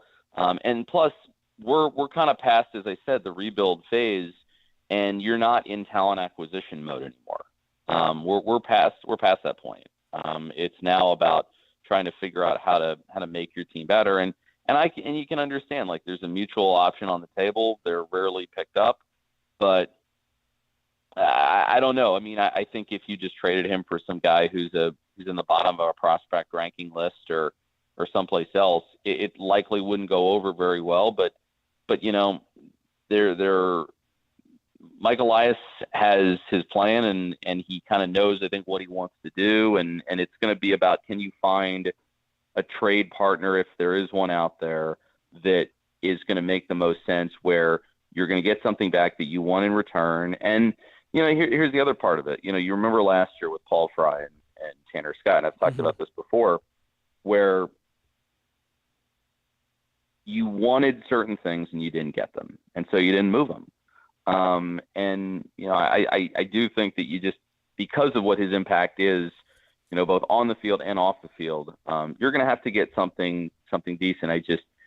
The market for somebody who kind of does what Trey does, and you mentioned the Benintendi trade, it's not probably as glamorous of a pickup if you're trading for prospects or whatever, as you would probably want for somebody that just means what he means to the city. Right. No, and I couldn't have said it better. He's probably more valuable to your team and your fan base than anything you're going to get back, and any kind of value he's going to have for the team that acquires him.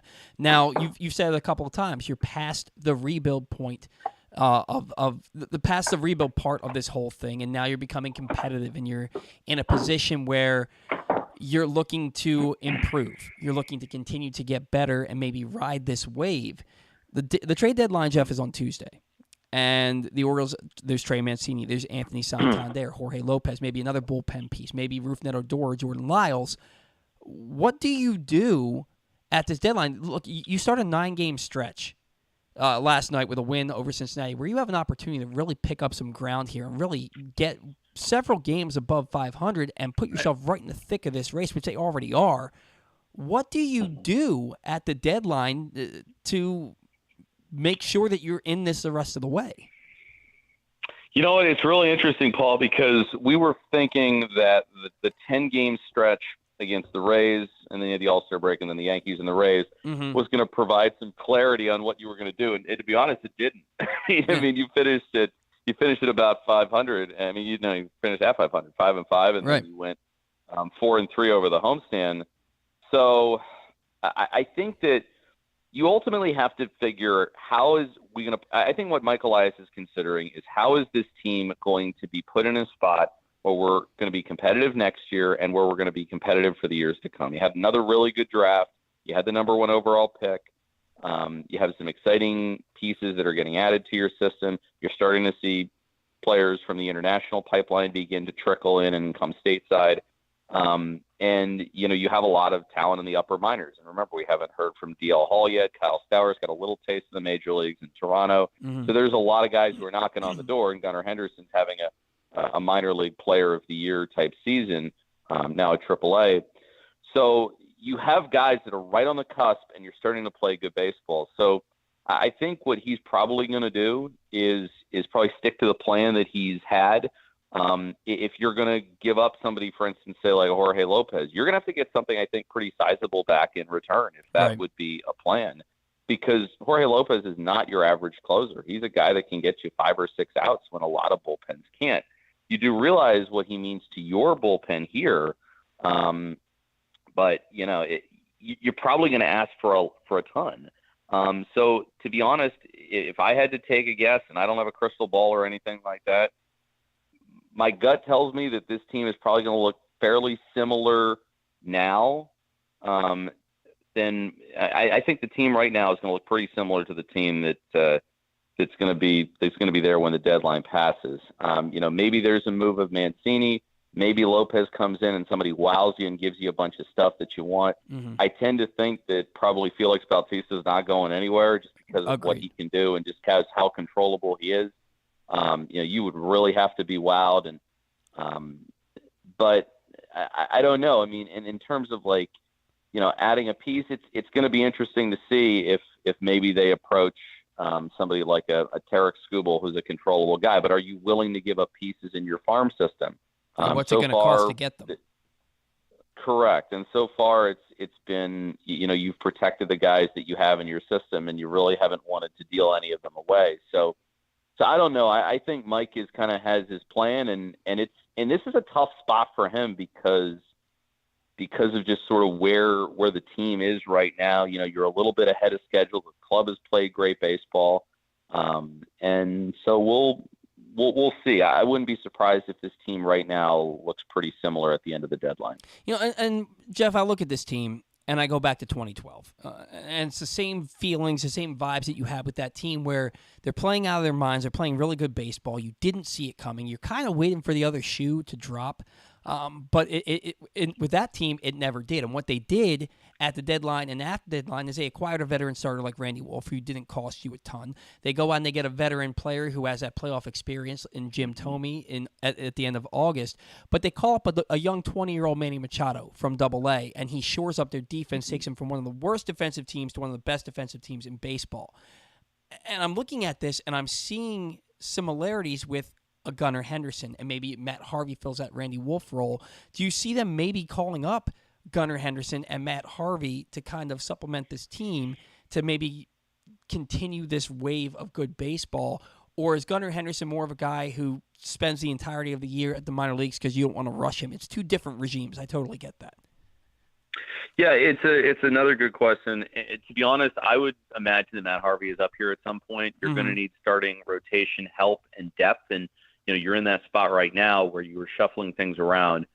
You certainly hope that Tyler Wells is okay, and that him exiting the game is nothing serious, because he's had such a great year. Right. But you also are going to run into some innings limits with pitchers, and you're going to have to get some more out of your starting rotation. And Jordan Lyles has been great, but Dean Kramer spent limited time in the major leagues last year. Austin Voth has started and has done a nice job starting so far, but you kind of have to factor in him and the fact that he's just getting back into it and things like that. Kyle Bradish missed some time with the right shoulder inflammation. I thought he pitched great on Friday. Yeah. But you're gonna have to just be careful with him, and so you're expecting him, I think, to step up in a time where you need him right now. Spencer Watkins, another one. So I would imagine that Harvey will be up at some point as you just need help or you need a spot filled, and the Orioles are shuffling their rotation around. It's why you had the Bradish starting yesterday, and then you moved everybody back a day. But you're going to need some help. So I would imagine that probably Matt Harvey would be up at some point. I tend to think that Gunnar Henderson would maybe be up next year. That's just what my gut tells me. But he's had a heck of a year, and he's come so far. And just talking to some other people that remember him the other day from when he was was playing in Lynchburg, and he was in, I think, low A ball at the time, and just how he's improved at getting to the inside pitch and the plate discipline, and he's improved. He's cut. His walks have gone up, his strikeouts have gone down as he's gone up a level. He's played in the futures game. He's an incredibly exciting player. So I wouldn't be surprised, if he is up here next year, and it's kind of the next wave of guys coming up. But I tend to think that he's probably, we're going to hear from him a year from now. But Matt Harvey seems like somebody that would probably be needed, especially as you begin running against innings limits, and you just need a veteran who can come in and can give you 5 or 6 innings, and picking up another one of those guys to help take some stress off the bullpen too. I think is gonna definitely be important. Yeah, I tend to agree with you there. Now, somebody that has been called up but hasn't played yet is Terrin Vavra. He was called up 4 games ago. He has 1 9th-inning pinch running appearance last night to show for it. Everybody's up in arms if you are on social media. Why isn't Vavra playing? And I get it. He's a left-handed hitter. They faced 3 lefties in the last 4 games. In the one game he came up, he got there late, so he wasn't going to play anyway. And I know that Rougned Odor, you mentioned the team chemistry. You keep him in the lineup because the Orioles have been winning with him, but he's a 200 hitter. Why have we not seen Terrin Vavra yet? Is it really as simple as the things I just laid out? Well, I think that some of it is like his first game would have been against Shane McClanahan. You don't want a guy to be facing Shane McClanahan. And plus, look at what your record is. You're a couple games out of the final wild card spot, and Vavra just got up here. And I think that if you were where the Orioles were a season ago at this point, he would have been in the starting lineup probably the next day. And he's a very talented player, and he's had a great year at AAA. But he's brand new to the major leagues. And Odor is a veteran. And I think that, I know what the numbers say. But at the same time, I think that Rougned Odor gives you intangibles and gives you something in the clubhouse and something in the dugout that can't be measured in homers, RBIs, batting average, OPS. And I think with Terrin Vavra, I think Terrin Vavra is going to get an opportunity to play. Maybe he's going to be in there today. That was something that got teased yesterday. Right. But Brandon Hyde said it, that he's trying to win games right now, and he's going to pick the best matchups he can, which he feels like is going to put this team in a spot to win. And if Terrin can contribute to where the team is right now, then he'll get an opportunity to play. But you're still really trying to make some hay right now. And, I know what people are saying, and, the big leagues is obviously different than AAA. But I think that, if you're zeroing in on a set of games where you need to do damage, this is it. You win last night in Cincinnati, you got 2 more against the Reds, really struggling team. Just, it's no real surprise, very bad pitching staff. And you're going there, and you're hopeful you can maybe take all 3, and then you go to Texas, and then you face Pittsburgh right after that. So if this is your chance to make a move right now. Right. And so he feels like Odor, it just gives him a better opportunity to do that. It's a place where it's very easy to hit a home run, that Rougned Odor can run into one every once in a while. I think Vavra is going to get his shot, but you just examining where the team is and the matchups and the things like that, and the really kind of nitty gritty, and also being in kind of a playoff hunt right now. Odor's been there before, and Vavra hasn't. So he just, I think, feels a little bit more comfortable, and Terrin Vavra is going to get a shot because he's a great player. It's just maybe going to be a little different how you handle it this year than you would have handled it a year ago. And those are all fair points for sure. Now, before we let you go, I got 2 more questions for you. One, you've had a couple of iconic calls over the last 2 years. Last year, the final out call of John Means' no-hitter, and then the Trey Mancini inside the park home run call. Do you ever take a second to stop and think about how cool this is and the legacy that you're leaving behind in your career? Oh, I really appreciate that. I think that it's something that in the off season, I go back and I think about it a little bit. But I think when you're caught up in the moment yesterday, and we were talking about this at the start of the interview, but I don't know when that happened, and I don't know how you felt when you were either watching it or listening to it, or how people were kind of watching it and what they were feeling when Trey slid in the home plate. I had chills the rest of the game. I got choked I up. had chills kind of through the. I got. Yeah, I know. I mean, Kevin Brown and I were talking about it afterwards, and I know he got a little choked up, and Mel got choked up, and I just had chills. Like I was just like, I can't believe I just saw. It was the whole. It was the whole Jack Buck. I don't believe what I just saw. Mm-hmm. Oh yeah. But it was. Yeah, I think about it a little bit, but I think I appreciate it more as I go back and look at kind of the year as a whole when it's all said and done. It's incredible to be a part of it. It's a franchise that I love deeply, that I really care about. It's a lot of guys that I respect. It's a great coaching staff. It's a great city. It's so cool to kind of watch this team do what it's doing right now, because the last couple of years have been tough, man. I mean, I think everybody knows that.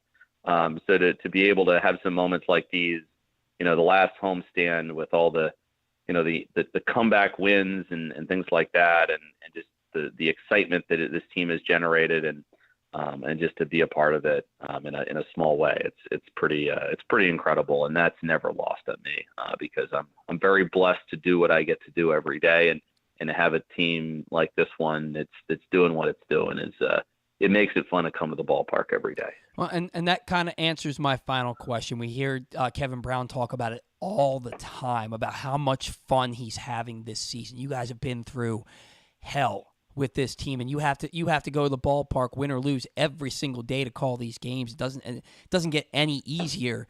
How much fun are you having this year watching this team doing what they're doing? I mean, this is a team, they've already got 51 wins this year. They only won 52 all of last year. It's a good point. And when you go to the park, I think you expect this team is going to win. I think Right. in the past it was like you never knew what you were going to get. But now it's just like you can be down by 3 or 4 runs or more, and it's like the 5th or 6th inning. And I'm always thinking to myself, well, what are they going to do to come back today? Mm-hmm. Who's going to be the hero in this game? Which bullpen guy is going to have a big game and hold the line as the offense, figures out how to do this? And just some of the ways that they have won these games have been nothing short of incredible. Right. It's been incredible. And, it brings back, and Dave Johnson and I were talking about this, there's certainly similarities between this team and the Why Not team. And you're expecting something good to happen. You're expecting something fun to happen. You're expecting something exciting to happen. Mm-hmm. Every time that you put on the headset and you go out and do one of these games. And so I'm personally somebody that I have, in major leagues, minor leagues, I have not been a part of a whole lot of winning teams. So to have something like this, and to have the not only the wins, but the type of wins and the level of excitement that you've seen, and then also to kind of watch the passion of the fans and the excitement of the fans, and just talking to people around town, and how everybody's asking about the Orioles now. And it's like, yeah, get used to it, because this is what's to come in the next couple of years. And it's so much fun. It's so great to be a part of, and it's nice to feel the electricity at Camden Yards again. Yeah, and it's only going to get better from here. Exactly. Jeff, always a pleasure to talk with you. Thanks for taking close to a half an hour. I swear we didn't mean to go this long, but we got into it, and we really appreciate you taking time for us today. Have a great weekend and enjoy the rest of this season, all right? All right. Thanks, Paul. All right, take care. That was Geoff Arnold joining us for the Bat Around today. Love talking with Jeff, man. He's just a guy, right? Like he's a dude. You talk to that guy and you're talking baseball with a guy. Yeah, I mean, you know what I mean, and I mean that as endearing as possible. I don't mean he's just a guy. I mean, like, he's a guy. You know what I mean? And it's so cool getting a chance. It's like when I talk to Ben McDonald and you're talking baseball with Ben McDonald. It's like I'm talking baseball with a guy, man. This is awesome. So a special thank you to Jeff for taking an extended segment with us here on the Bat Around today. I want to remind you that the Bat Around is brought to you by Pressbox's Glenn Clark Radio, which is the definitive place to find the best daily discussion of Baltimore sports. You can watch the show every weekday from 10 to noon at youtube.com/PressBoxOnline or Facebook.com/PressBoxSports, or listen to PressBoxOnline.com/radio with podcasts available on iTunes, Spotify, or anywhere you get your podcasts. Folks, you have no excuse not to catch up with Glenn Clark Radio, because you can find it literally every freaking where. You never know who might pop up on GCR. This week, the guys called up with top Orioles prospect Colton Cowser and former NFL GM Scott Pioli and Randy Mueller. Find those interviews and more in the Glenn Clark Radio Week in Review feature right now at PressBoxOnline.com. It is time for Zach Goodman to sound off today. Zach, what do you have for us? I want to talk about a potential trade candidate come August 2nd, come Tuesday. Not for the Orioles, but just in general. Right. A guy that I think a lot of teams should be paying attention to because, frankly, he's in a small market and he doesn't get a lot of recognition similar to most of the players on that team. And I'm talking about Sean Murphy, the catcher for the Oakland A's. This is a guy who's largely been, I think, underlooked. But if you look at the statistics and you look at the batted ball metrics, the framing metrics, this guy is legitimately one of the best catchers in baseball. He's basically been a two-WAR player already this year. He's a guy that has control. He's not a free agent until 2026. He's incredibly well-rounded. His framing metrics almost top of baseball. He's in like the 96th percentile of framing. He's an excellent defender in all categories, and the guy hits the ball hard consistently. His exit velocity is up there with the best of catchers in Major League Baseball and up there with the best of players in Major League Baseball. And it's not going to be easy to get him. I mean, this is a guy who, again, has control through 2026, and catchers are almost harder to get because there's so little of them that are actually good. And, of course, we're looking at, Adley Rutschman as one of the other better catchers in baseball. It goes Sean Murphy, Adley Rutschman, and then there are not many others. Of course, Salvador Perez. But it just shows you that whatever team goes for him is going to have to pay a lot. And I think Oakland is preparing to sell off, and they're going to be preparing to deal Sean Murphy. And, man, if a team like the Yankees picks up Sean Murphy or the St. Louis Cardinals or someone like that could really add a catcher, a really good bat in their lineup, it's going to be dangerous. I just think he's really one of the most interesting pieces that nobody's talking about. Of course, we know Juan Soto, but Sean Murphy. Gold Glove Award winner last year. Yeah. The plate. You said the pitch framing metrics are near the top of the league. I remember him being an Oriole killer in that 4-game series in Oakland back in April. Sean Murphy's a damn good player. He's a damn good player and a contender that maybe needs a catcher to get them over the hump. Yeah. A team like the Yankees, right, who you don't really have that catcher. No. I mean, Trevino's played well. He was an all. I keep forgetting that he's played well. But who was the other guy? Higashioka, who's strictly a defender, doesn't hit at all. Right. And if you had a guy like that, and this would be a classic Yankees move. I keep looking at them. Maybe they get Montas and Murphy. They'd have to pay a lot. You'd probably have to give up Dominguez and Peraza and some of their bigger prospects, but.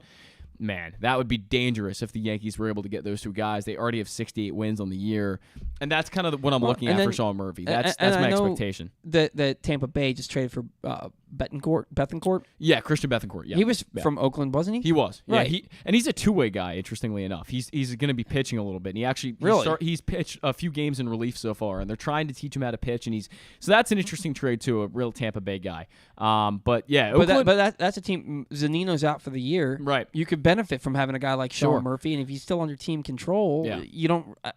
That seems like a raise. I'm surprised that he wasn't the guy that they went after to begin with. But look, it's a great point. A good catcher is hard to come by these days. A guy who he's hitting 241. It's not like he's hitting 320. You know what I mean? But you're not there. There aren't many. Adley Rutschman is considered a unicorn because he's a guy who at one point might be able to hit 320, and he's as good as he is defensively. Right. That's why they call him a unicorn. There aren't that many catchers that can do both. But this guy gives you plenty offense. He's like Matt Wieters. Right. Exactly. He's going to hit around 240, 250. He hits with some power, but he's a great catcher, great pitch framer, and he helps you win ball games. And he was basically a 3-WAR player last year. And if you look at, and he's already basically at 2 this year. He's at like 1.8. So, that's a guy who can be really helpful to a club. And I think Oakland, and why I wanted to bring this up, it doesn't really apply to Montas because everyone knows Frankie Montas. Everyone knows he's one of the best pitchers in baseball and that he's going to get dealt at the trade deadline. But everyone is overlooking the other guys on Oakland. Even a guy like Paul Blackburn has pitched really well for Oakland this year. And Sean Murphy's going to be an interesting one. So, of course, there's the Juan Sotos of the world. Of course, there was Luis Castillo, Frankie Montas, Pablo Lopez. But, man, this guy is legit and going to be a great ad for whoever gets him. I absolutely agree with you. Great sounding off segment as always, Zach. We got to catch our second break. When we come back, we're going to do the payoff pitch around the league, and then after that, on the bat around, Orioles banter.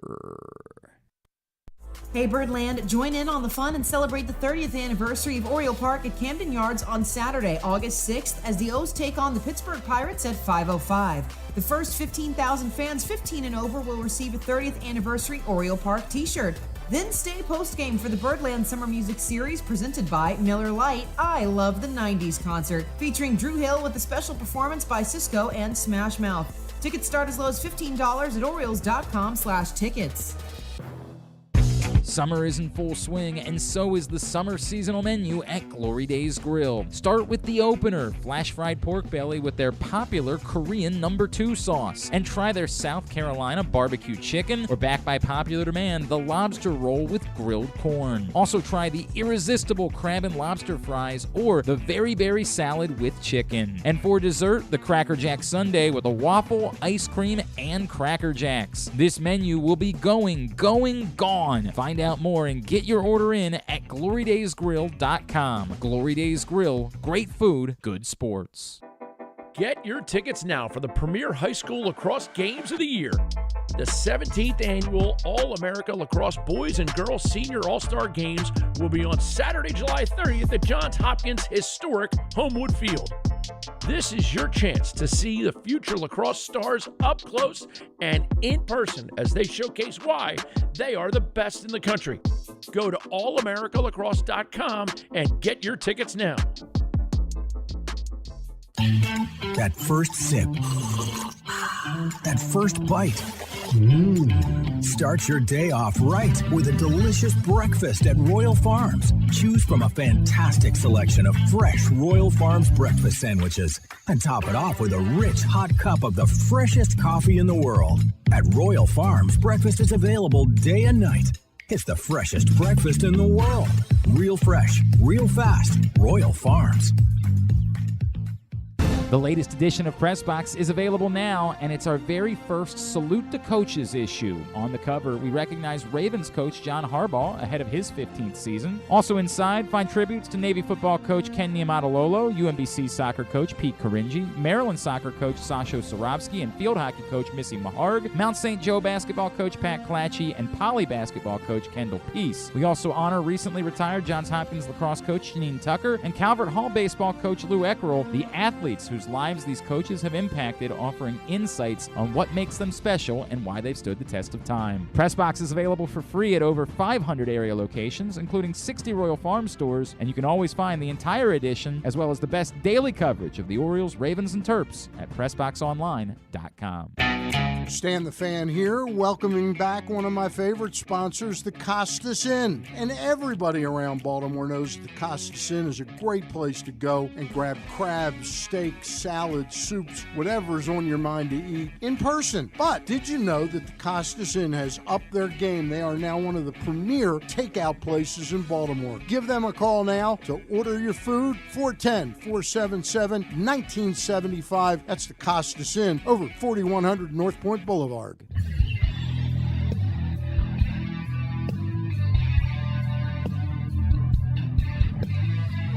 All right, welcome back to the Bat Around, coming to you from our new Pressbox studios here in Towson on a lovely Saturday. We haven't even talked about the weather today. Beautiful. It's a lovely Saturday morning here in Baltimore. It's not hot and muggy like it's been for what felt like a year. Even though it was only like 10 days, it felt like a freaking year how hot it was. But we're about to get into the payoff pitch around the league, which is brought to you today by the latest edition of Pressbox, which is available now, and it's our very first Salute to Coaches issue. On the cover, we recognize Ravens coach John Harbaugh ahead of his 15th season, and inside, tributes to Navy football coach Ken Niumatalolo, UMBC soccer coach Pete Caringi, Maryland soccer coach Sasho Sorovsky, and field hockey coach Missy Maharg, Mount St. Joe basketball coach Pat Clatchy, and Poly basketball coach Kendall Peace. We also honor recently retired Johns Hopkins lacrosse coach Janine Tucker and Calvert Hall baseball coach Lou Eckerl. The athletes whose lives these coaches have impacted offer insights at what makes them special and why they've stood the test of time. Pressbox is available for free at over 500 area locations, including 60 Royal Farm stores, and you can always find the entire edition as well as the best daily coverage of the Orioles, Ravens, and Terps at PressBoxOnline.com. Can I bring up something real quick? Sure. It was going to be a final thought, but I can't say the name of the company. But I can talk about Ryan Mountcastle having a certain commercial that he does during every O's games. I just wanted to get your thoughts on those on that commercial because it's frankly one of the more confusing things that I've seen all year. It's an interesting one. I know the commercial you're talking about. I can't remember what it's about. I've really never paid attention to it. Never mind then. Thought we could joke a little bit about it. But it's an interesting one. Next time you watch Masson, next time you watch an O's game, look out for Ryan Mountcastle. I've seen the commercial plenty of times, but I tend to – we have a puppy. So when the commercials are going on, I tend to either talk to my wife or pay attention to the puppy. I'm not really paying attention to Ryan Mountcastle. Is it for like sunglasses or something like that? No, it's for a car insurance company. Oh, because I think he's wearing sunglasses. Or he is, and he has the shirt on and everything. It's great. Yeah. They probably paid him, and then they were like, "Oh yeah, be as corny as possible," because it is the corniest commercial you've ever seen. He acts like a goofball in it. It's incredible. It really is. It's gotta incredible. call Gabco with Jonathan. It's basically with his hands going like this, or like Justin Tucker at going, Eastern Motors. Yeah. Oh, we can't say that. Your jobs, your cred. I don't even think Eastern Motors exists anymore, but they had the entire. Right. They had the entire basically starting offensive team from the Washington at the time Redskins. Clinton Portis was in those commercials. Man, there's been some cheesy, corny local commercials. The Joey Rickard commercial from a few years ago. Again, I can't name who we did sure we that can. for. Royal Farms is a sponsor for us. Oh, that's right. Royal Farms is a sponsor. Joey Rickard's commercial for Royal Farms, a classic. Yeah. An absolute classic. I've never seen a Rule 5 guy who had a very mediocre at best career get so much love and attention to the point where he's doing Royal Farms commercials alongside Justin Tucker. And now Justin Tucker's getting a slushie for the kids and pumping gas like I am right now, and it's great. Love it. He's an everyman. Love these commercials. He's an everyman. The payoff pitch around the league. Anthony Santander homered and drove in 2, and Cedric Mullins drove in a pair on a single in the 9th to break a 2-2 tie as the Orioles took down the Reds 6-2. Letterman's Diaz homered twice, and Yordan Alvarez became the fastest Astro to reach 30 home runs in the season, doing it in his 84th game as the Astros beat the Mariners for the 5th time since the All-Star break, 11-1. Jose Ramirez homered and drove in 3 to back 7 innings of one-run ball from Shane Bieber as the Guardians did the Orioles a favor, topping the Rays 4-1. Willie Castro homered, and Harold Castro drove in 2 to lead the Tigers past the Blue Jays 4-2. Brendan Woodruff struck out 9 over 6 in the 3rd innings of one-run ball, and Willie Adames collected 3 hits and a ribby as the Brewers took care of business against the floundering Red Sox 4-1. Seth Brown homered twice, and Stephen Piscotty added a 3-run shot to power the A's past the White Sox 7-3. Aaron Judge collected his 9th multi-homer game of the season, including a grand slam and an 8-run 8th inning to lift the Yankees over the Royals 11-5. Austin Riley continued his monster season, doubling twice and homering while driving in 3 as he proved to be the difference in a Braves 5-2 win over Arizona. The 2 doubles gave him 29 on the season. The homer gave him 29 on the season. Will Smith and Trace Thompson combined for a pair of 2-run homers to pace the offense as the Dodgers improved to a Major League best 67-32, defeating the Rockies 5-4. Miles Michaelis allowed just 2 runs in 7 solid innings, and the Cardinals' 6 through 9 hitters had 5 of the team's 6 hits, including both homers to lead the Cardinals over the Nationals 6-2. Rhys Hoskins went 4 for 4 and drove in 3 to help the Phillies keep pace with the Cardinals for the final wild card spot, taking down Pittsburgh 4-2. The Mets stayed hot, winning their 4th straight thanks to 5 hits and 6 RBIs from Brendan Nimmo and Starling Marte at the top of the order as they defeated the Marlins 6-4. Zach's favorite shortstop Miguel Rojas drove in 3 in the loss. The Padres hit 5 home runs and got 6 innings of one-run ball out of trade chip Blake Snell to pound the Twins 10-1. Martin Perez allowed 1 run over 7 innings to lead the Rangers over the troutless and hapless Angels 7-2. And finally, Alex Cobb struck out 11 over 6 brilliant 1-run innings, but his lone blemish, a Patrick Wisdom home run, made him the hard luck loser as the Cubs won for the 7th time in 8 games, 4-2 over the Giants. The 2 teams combined for 1 run in the first 8 innings and then 5 in the 9th. Zach, what you got for me? We got a lot of good games on tap today. We have the Guardians and the Rays at 1:10 at Tropicana Field. Zach Plesac versus Corey Kluber. Then we got the Royals at 2 o'clock. They're versus the Yankees at Yankee Stadium. Jonathan Heasley versus Nestor Cortez, who is having a really, really good season this year. Tigers at Blue Jays, 3:07. Drew Hutchison versus Ross Stripling at the Rogers Center.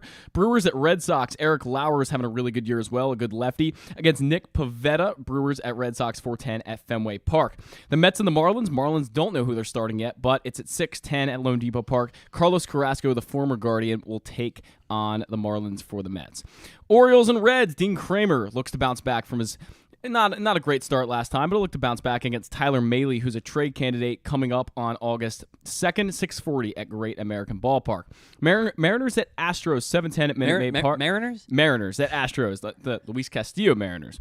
Will take on the Astros. Chris Flexen and Framber Valdez, two pitchers having really good years, 7:10 at Minute Maid Park.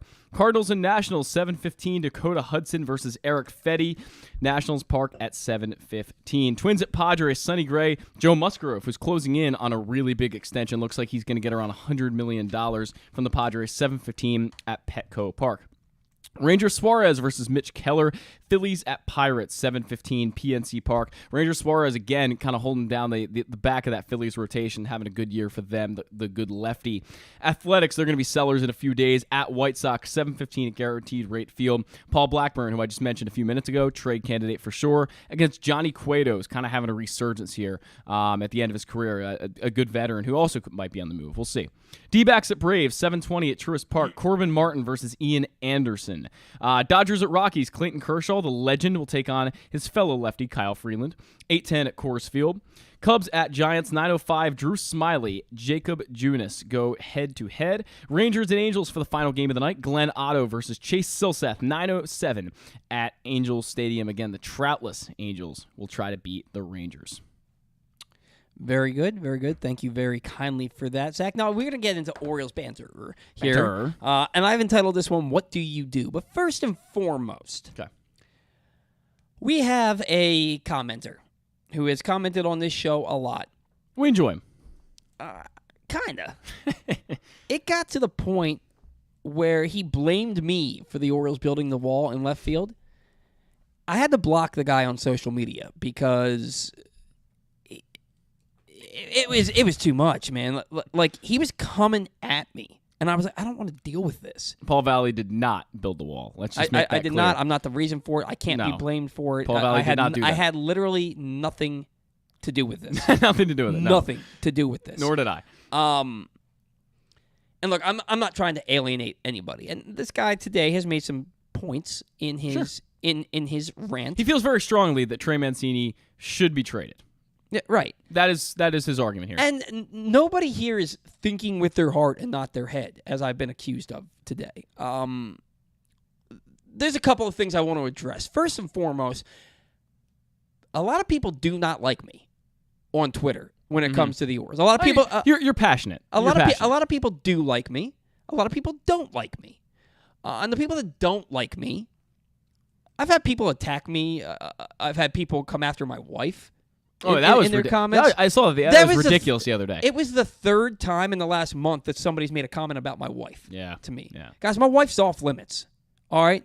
Don't say a damn word about my wife. I couldn't believe that the other day when I saw Don't say a damn word about my wife. That is my wife. Yeah. You don't like me and my Orioles takes? Fine. You Nothing to do with her. You come after my wife and you're making it personal. Not a word about my... You're a scumbag if you're going to bring my wife into this. Okay? That's first. Second, guys, I'm not here to cheerlead. Right? I'm not here to tell you it's okay that Adley Rutschman went 0 for 4 and left 7 men on base a few weeks ago. We like to be realistic here. I'm not going to tell you it's okay that Trey Mancini went 0 for 27 because he's Trey Mancini. All right? I'm not going to tell you that Rougned Odor hitting 200 is okay because it's not. Right. Rougned Odor, I don't hate the guy. No. I do know I do enjoy what he brings to the clubhouse, what he brings to the team, and how big he is in team chemistry. But he's hitting 200. We have very limited expectations. And I think what we try to do on the show is, yes, we take it from an Orioles fan perspective, but we also take it from a realistic perspective. We don't want to be out here saying and carrying the Orioles water and saying everything is fine and happy and perfect. We're not going to say that because they are 51-49. They're not, they haven't won 68 games like the Yankees have, frankly. So we're not going to be defending every single... We want to be realistic about everything. Right. And people accused other people. Some people did freak out about Vavra having not played yet. All I said was, I don't know why he's not in the lineup. Yeah. I would have thought he would have been. Right? Look, I have this show because I'm passionate, but also because I'm realistic, and I know what I'm talking about. Yeah. Okay? So I'm not going to sit here and tell you what you want to hear if it's not something that I believe in. All right? I was also accused of not being able to handle it when things don't go my way when it comes to the Orioles. And I may be like that in life. I'm not like that with the Orioles. It's baseball. At the end of the day, I'm still going to get up and go to work. And frankly, I'm still going to provide for my family. I'm still going to live my life. Like it's baseball. I love it, but there are people way more qualified than me running this team and a part of this team that I'm not going to sit there and let it bother me more than a little bit. Because frankly, you have no control over it. Right. Exactly. We're taking an outside perspective here, and we're keeping it real.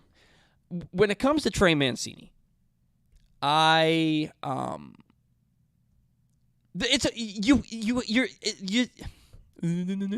thinking with your head and your heart at the same time, because that's the way you have to handle the situation. Is there a spot for Trey Mancini on the next Orioles championship team? No. He's 30 years old. He's a DH first base type who occasionally plays the outfield. Yeah. In mediocrity, right? His outfield skills, right? In mediocrity. He's on the downward side of his career, but we have to be honest about I would think this. so, yeah. This isn't a guy who's hitting .297 with 35 homers and 38 doubles like he did in 2019. He's on the downward side of his career at this point. Right. Through no fault of his own. You know what I mean? You go through cancer, you get chemotherapy, it takes a lot out of you, and everybody will tell you you're not the same. Physically, you're not the same after going through chemotherapy. Yeah. Right? Yeah. So I'm not begrudging him for this. If the Orioles could get back a top 5 talent, a top 5 prospect, or if they could get a legitimate starting pitcher for Trey Mancini, absolutely trade him. Right. We wouldn't be questioning it. But the Yankees got 2 prospects the Yankees gave up two top 20 2 prospects in the 20s in their top 30 for Andrew Benintendi, right? Who at this point in his career is younger and better than Trey Mancini, right? Those are 2 prospects in the 20s in one organization, not in the 20s in the top 100 in an organization's top 30. Right. What do you expect to get for Trey Mancini? Yeah, exactly. And Geoff, I believe, mentioned Easton Lucas coming over for Jonathan VR, and I've made that exact same comparison before because I see these as very similar. They traded VR, in my opinion, just to trade him. They didn't want to pay him $12 million. They didn't want to pay him $12 million, so they traded him just to get rid of that salary. And they got Easton Lucas, and I haven't followed Easton Lucas to an incredible degree, but I would guess that Easton Lucas is not going to be a top prospect in this organization or even a mid-tier prospect in this organization. That's the kind of guy you're going to get. You just heard Geoff Arnold say it. Geoff Arnold's around this team. He hears stuff. That's the kind of guy you're going to get for Trey Mancini. If you don't believe us, believe Geoff, right? I mean, that's the kind of guy you're going to get for Trey Mancini. It's not going to be a lot, so you have to think, is it worth it to get a guy like Easton Lucas, who is a low-tier prospect, and that's probably, again, what the value they're going to get, or should we keep the guy who keeps a great clubhouse dynamic and is beloved by the city and does great things for the city? Mm-hmm. Now, this guy keeps saying, well, it's a business. And I do agree. I'm all about it's a business. Yeah, that's kind of my philosophy, my mindset too. But here, you're just not going to get enough back. With Trey Mancini, and like I said, that's how you have to think with your head and with your heart. Mm-hmm. Because thinking with your head, you're not getting anything of value back for him. Right, you're not. So that's when you think with your heart and you're saying he's more valuable to us right now than he is to any other team. Right. And he's more valuable than anything we're going to get in return. Now let's look at it this way. If they trade Jorge Lopez, which we're going to get into in a minute, but say they traded Jorge Lopez and I'll throw the Padres out there, for example. Say the Padres want Lopez, and they say, okay, throw in Trey Mancini, and we'll up the prospect just a little bit that we're going to give you. Maybe we'll give you Manny Machado. Done. Right, exactly. Maybe they'll up it just a little bit, and they'll give you a little more value because you threw Trey Mancini in there as a sweetener. Then, sure, if you're upgrading the prospect on top of a package deal, I think that makes a lot of sense. But if you're going to trade Mancini 1-for-1 or even 1-for-2, maybe you're going to get 2 Dominican Summer League guys or whatever it is, that's what we're talking about. That's the idea that Paul and I have been talking about here that we are somewhat against. If you're getting Easton Lucas or Elio Prado. Right, exactly. Those Prado got traded 3 years ago, and he's just now in A-ball. And he's hitting 196. I just checked yesterday. Right. Yeah. Easton Lucas got traded for 3 off seasons ago, and he's just getting to Double-A now. Right. And he's nothing to write home about. We don't even know his numbers because he hasn't doing anything to. He's not notable, to frankly, gain our attention. If that's what you're getting for Trey Mancini, what's the point? Exactly. What's the point? Exactly. And I said at the beginning of the show, this ain't Manny Machado, who is leaving in free agency, and you risk getting nothing. Yeah. This is Trey Mancini, who is leaving in free agency, and you're basically getting the same thing whether you trade him or let him walk.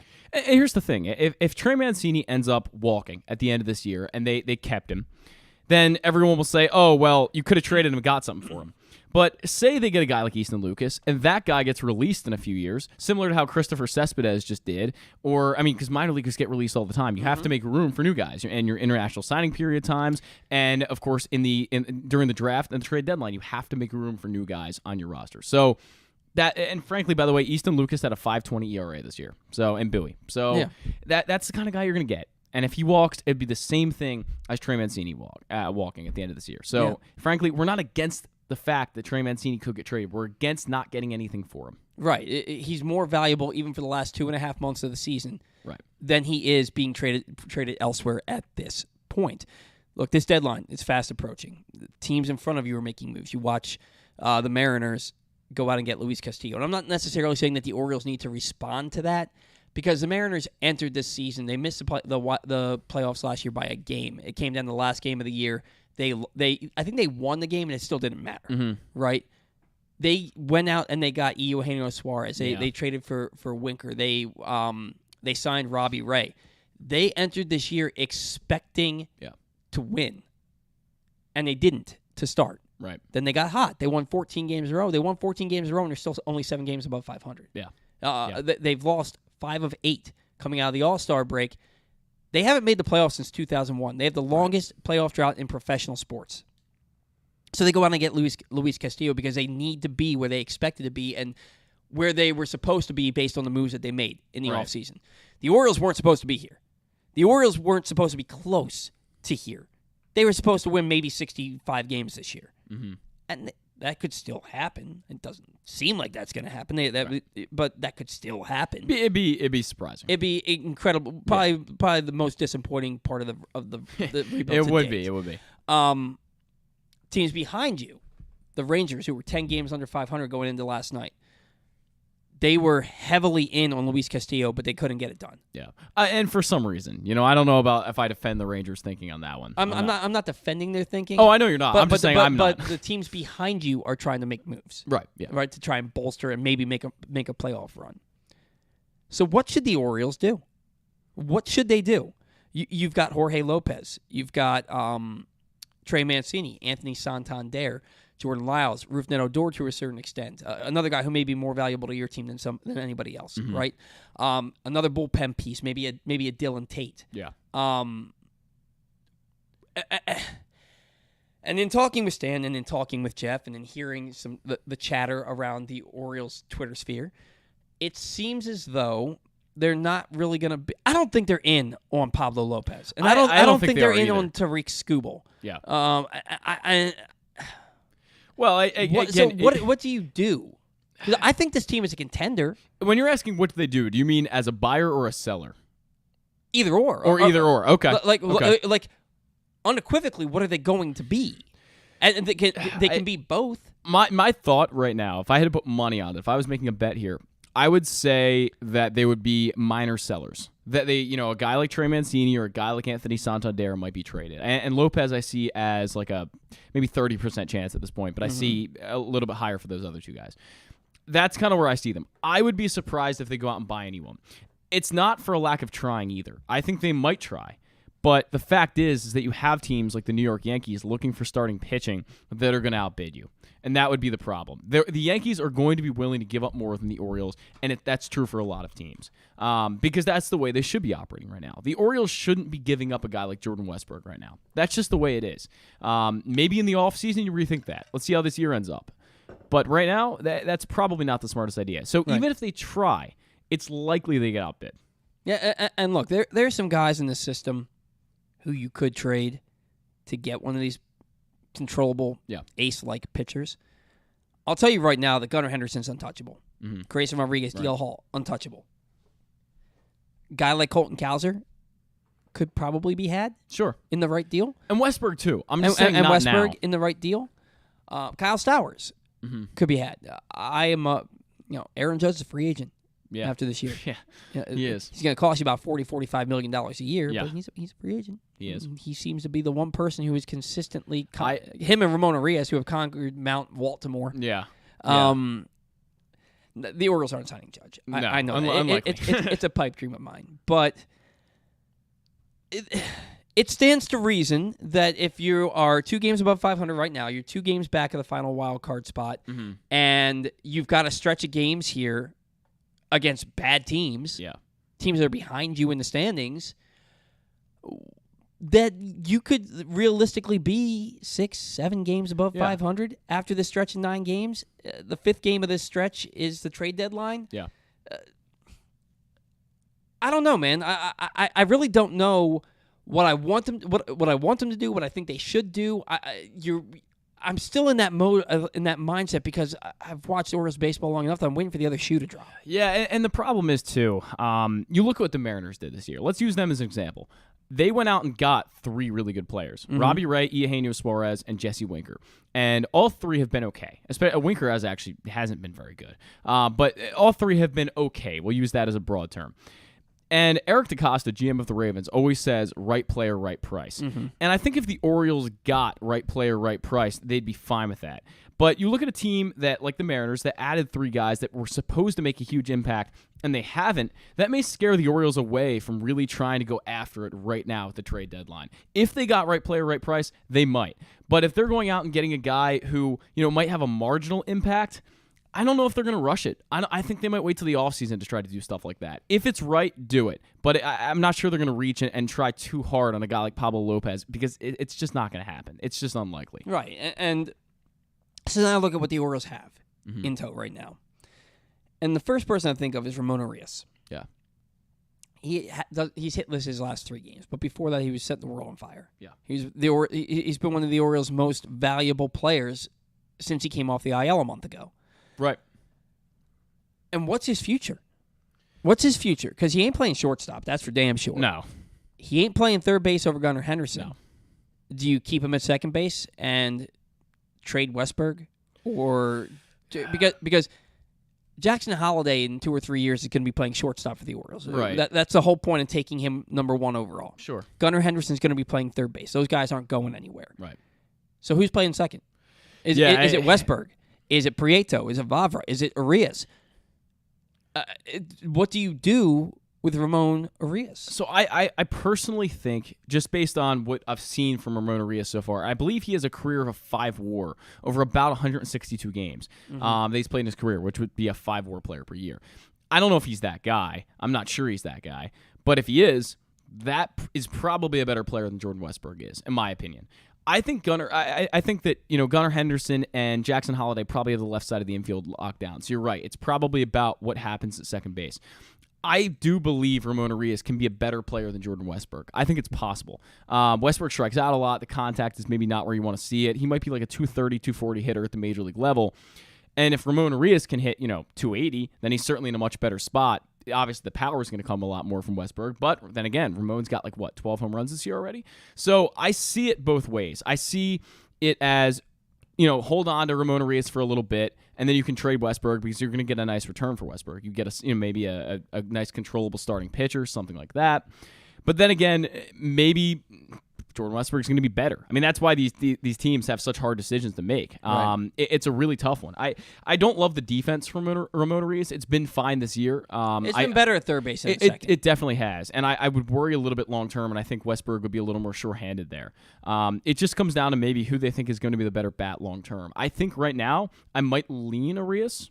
But if he would just have to keep this up for sure. But and right now he's slumping a little bit. He is slumping a little bit. Something like over his last 13 or 14 or something like that. But he was a 2-WAR player last year, and he's on track to be like a 4-WAR player this year. He's already at about 3 this year. So to me, you also have to remember that he spent significant time on the IL each of the last 2 years. He did. He's inconsistent. Not everything's perfect with him, but I might try to stay the course with him and keep him there. Yeah, you certainly have to see what you have. Now, sure. I move on to Anthony Santander, and we've talked about him a lot today, especially with Stan. By the way, I was at the game on Wednesday, and this guy next to me just did not like Anthony Santander. And he called him on balls hit to right field. He goes, "Oh, there's another one to Anthony Sanstand there. Stand there." And I thought that it was hilarious. It was it was really good. Anthony Sanstand there.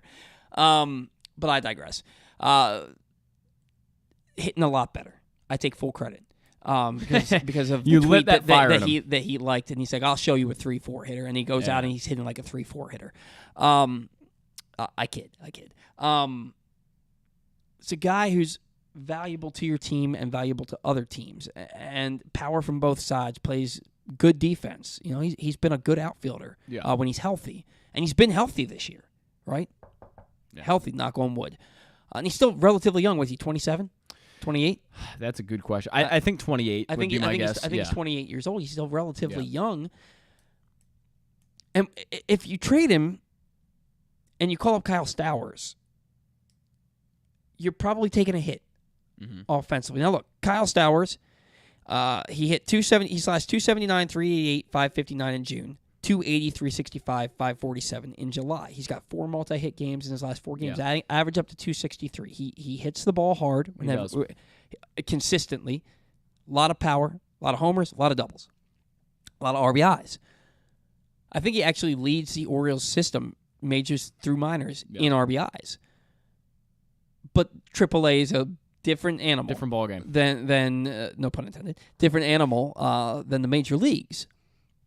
Do you hang on to Santander and then try to trade him in the offseason, or do you trade him now to get, if it helps bring a pitcher and gets Kyle Stowers some playing time? What do you do here? Again, it could be that right player, right price philosophy. And you say, if we can get someone we really like for Santander, and we feel that it's 100% the best move for our franchise, and you are sure, like you have to commit to it. I feel like with this one, it's not just trade him and just hope it works out. You have to commit to this one because it is a big move and it opens up a spot.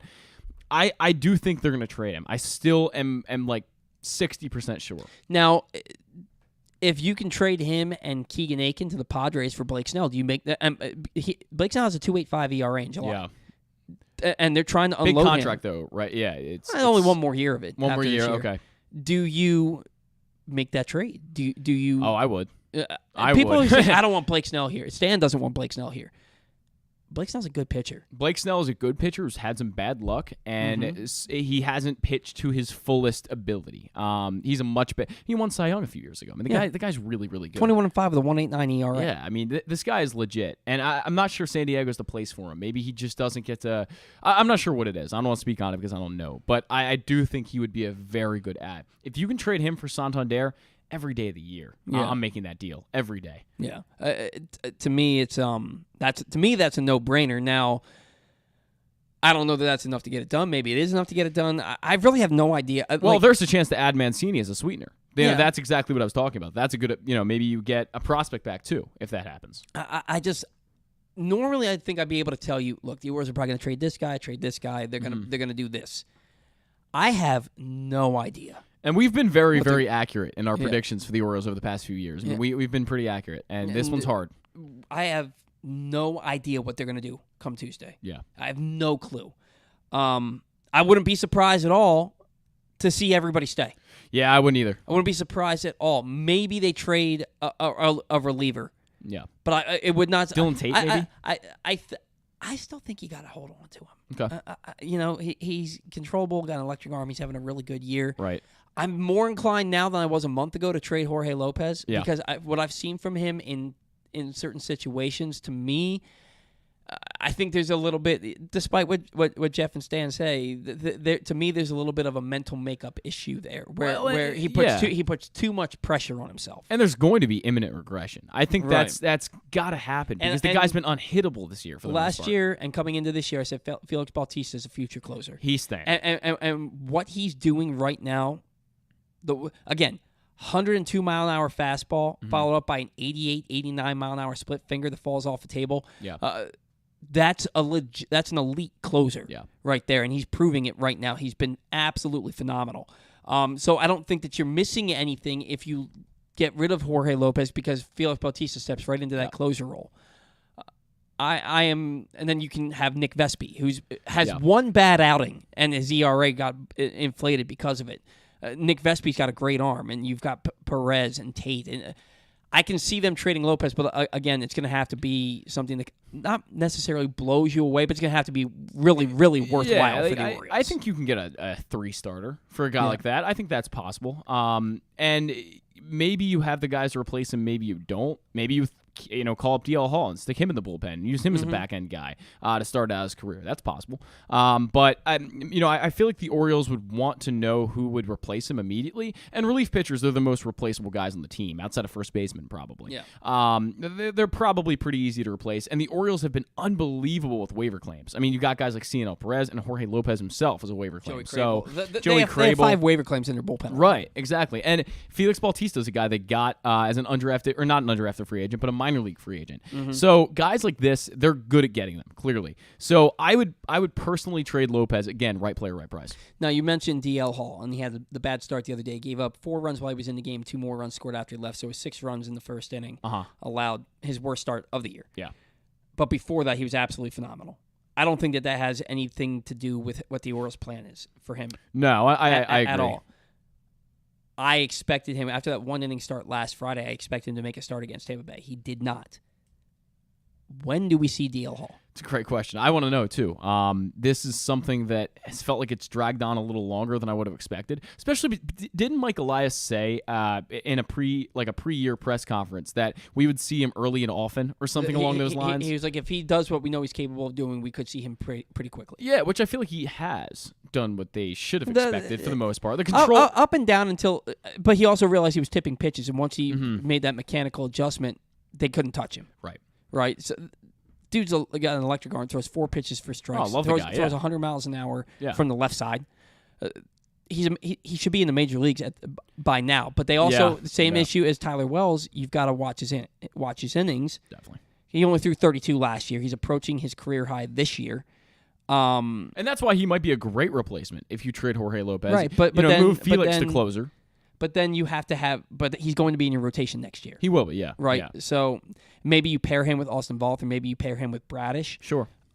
Maybe you go to 6 starters. I have no idea. But DL Hall, I'm assuming his debut is imminent. I would think within the next 2 weeks. I would be shocked. It's gotta be, and maybe the trade deadline has a lot to do with what I was just about happens to say that with DL Hall. And then finally, to close out Orioles banter, Gunnar Henderson, man, is he forcing the Orioles' hand? He's slashing 290, 395, 545, 940 in AAA. He's got an 11-game hitting streak where he's 15 for 42, 3 home runs, 9 RBIs, 2 doubles, 2 triples, 5 walks to the 9 strikeouts. 357, 456, 714, 1160 slash line in the last 11 games. We're seeing Westberg fall off a little bit. Henderson had a little bit of a 2-week stretch there, but he is back to mashing. 2-homer game and a 4-hit performance the other day. I get it. He's your top prospect. Your number 2 prospect behind Grayson Rodriguez. Grayson Rodriguez will be a major league pitcher the next time he pitches. You don't want to rush him, but he's proven that he can handle it at every single level. Yeah, I mean, I certainly think he's definitely debuting next year. He's on your opening day third baseman next year. I still remain to think that he's not going to be here this year. I do not believe he's going. As much as he forces their hand, I still don't think they're gonna budge. He can play as great as he wants, all he wants, and I still don't think they're going to budge on bringing him up. I still think he's staying down for a little bit longer. Well, and it leads me back to that 2012 Orioles team when they called up Manny Machado. Yeah. The difference there, even though they hadn't been winning in 2011, they ended the season after Buck came on as manager, they ended the season 34-23, best record in baseball. Yeah. Then 2011 was disappointing, right? But they played well down the stretch, and the curse of the Andino happened. Buck was brought in to make the Orioles a winner. So when they're winning in 2012, and then they add Jim Thome for the veteran presence, and they add Randy Wolf for the veteran presence, and kind of a guy who you can look to not be elite in the rotation, but can kind of give you what you need. Yeah. And then they call up Manny Machado to shore up the defense and infuse a little bit of that exciting youth into the team. Sure. That makes sense. This is a different team, different circumstances. This is a team that's early. In 2022, they're early. They're here maybe a year early. They're not where they expected to be. No, that's for sure. No, and Gunnar Henderson is a guy who, just like Manny Machado, has superstar written all over him. He does, right? But you don't. I don't know, man. For me, I look at Gunnar Henderson and I say, I don't think that you're going to crush him if you call him up and he doesn't do well. I don't think it's going to crush him because the things that he had weaknesses on last year, he worked on them in the offseason, made them strengths. Made them strengths. So this is a guy who this year, if you call him up and he struggles at the big league level, which he probably would, maybe he takes that into the in fact, I know he takes that into the offseason. He works on it, comes back, and starts hot out of the gates. Yeah, I mean, and every rookie's going to struggle to a degree. I mean, we saw Adley Rutschman come up and struggle. We've seen the struggles of Kyle Bradish all year. There's very few guys that come out and are immediately impactful. And a lot of guys have to adapt and they have to learn and they have to go back in the offseason and say, okay, what was I doing wrong? Let's watch the film and figure it out and come back better next year. So I think that could definitely be the scenario if that does happen. And you look at Gunnar, and maybe he comes up and he only hits 220. Mm-hmm. But he gets on base. That'd be all right. I'm not complaining. Odor's hitting 200 and everybody loves him, yeah. right? But this is a guy that gets on base. Right. He has a great just like Rutschman has that great batter's eye. He knows how to work a count. He will take professional at bats. Right. You got to wonder what's going to happen. I'm inclined to think, like you are, Zach, that they don't call him up. But never say never. Maybe. Definitely not saying never. It could happen. It certainly could. Maybe a late September guy. Definitely not saying Nevin. Not saying Nevin. All right, we got to catch our final break. When we come back, take to Rake, and we'll close things out with our final thoughts next on the Batter Round. Sports fans, the wait is over. The all-new FanDuel Sportsbook is now open at Live Casino and Hotel in Hanover, Maryland. This is your chance to win big right in your own backyard. Bet on every sport with self-service kiosks and watch all of the action from the best seat in the house. Make every moment more at the all-new FanDuel Sportsbook at Live Casino and Hotel in Hanover. Please play responsibly. Gambling problem? Please call 1-800-GAMBLER or visit mdgamblinghelp.org. That first sip. That first bite. Start your day off right with a delicious breakfast at Royal Farms. Choose from a fantastic selection of fresh Royal Farms breakfast sandwiches and top it off with a rich hot cup of the freshest coffee in the world. At Royal Farms, breakfast is available day and night. It's the freshest breakfast in the world. Real fresh, real fast. Royal Farms. Hey, O's fans, get to Oriole Park early on Friday, August 5th at 7:05 when the first 20,000 fans 15 and over will receive a Cedric Mullins 30-30 Club bobblehead presented by Masson. Celebrate Cedric Mullins' historic 2021 season when he became the first player in Orioles history to join the 30-30 Club with 30 home runs and 30 stolen bases. Tickets start as low as $15. What better way to cheer on the Silver Slugger than at the ballpark that forever changed baseball? Buy tickets at Orioles.com/tickets.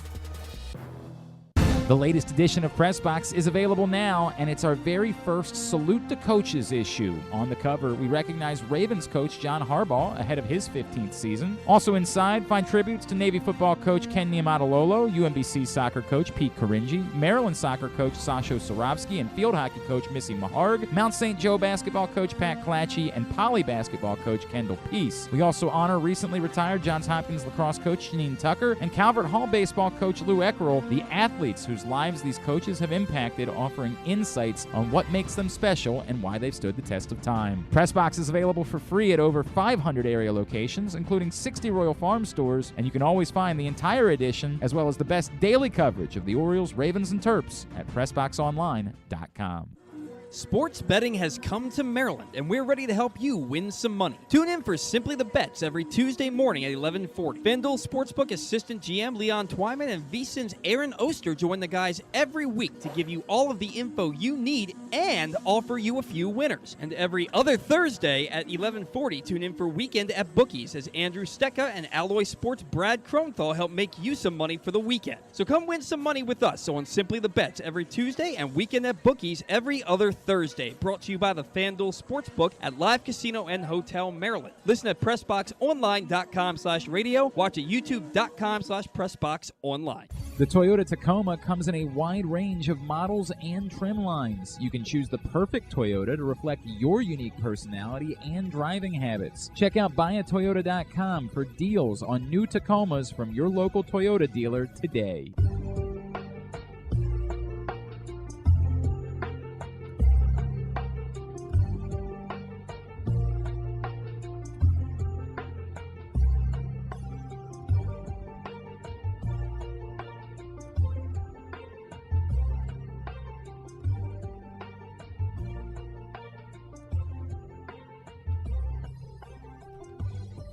Sports betting has come to Maryland, and we're ready to help you win some money.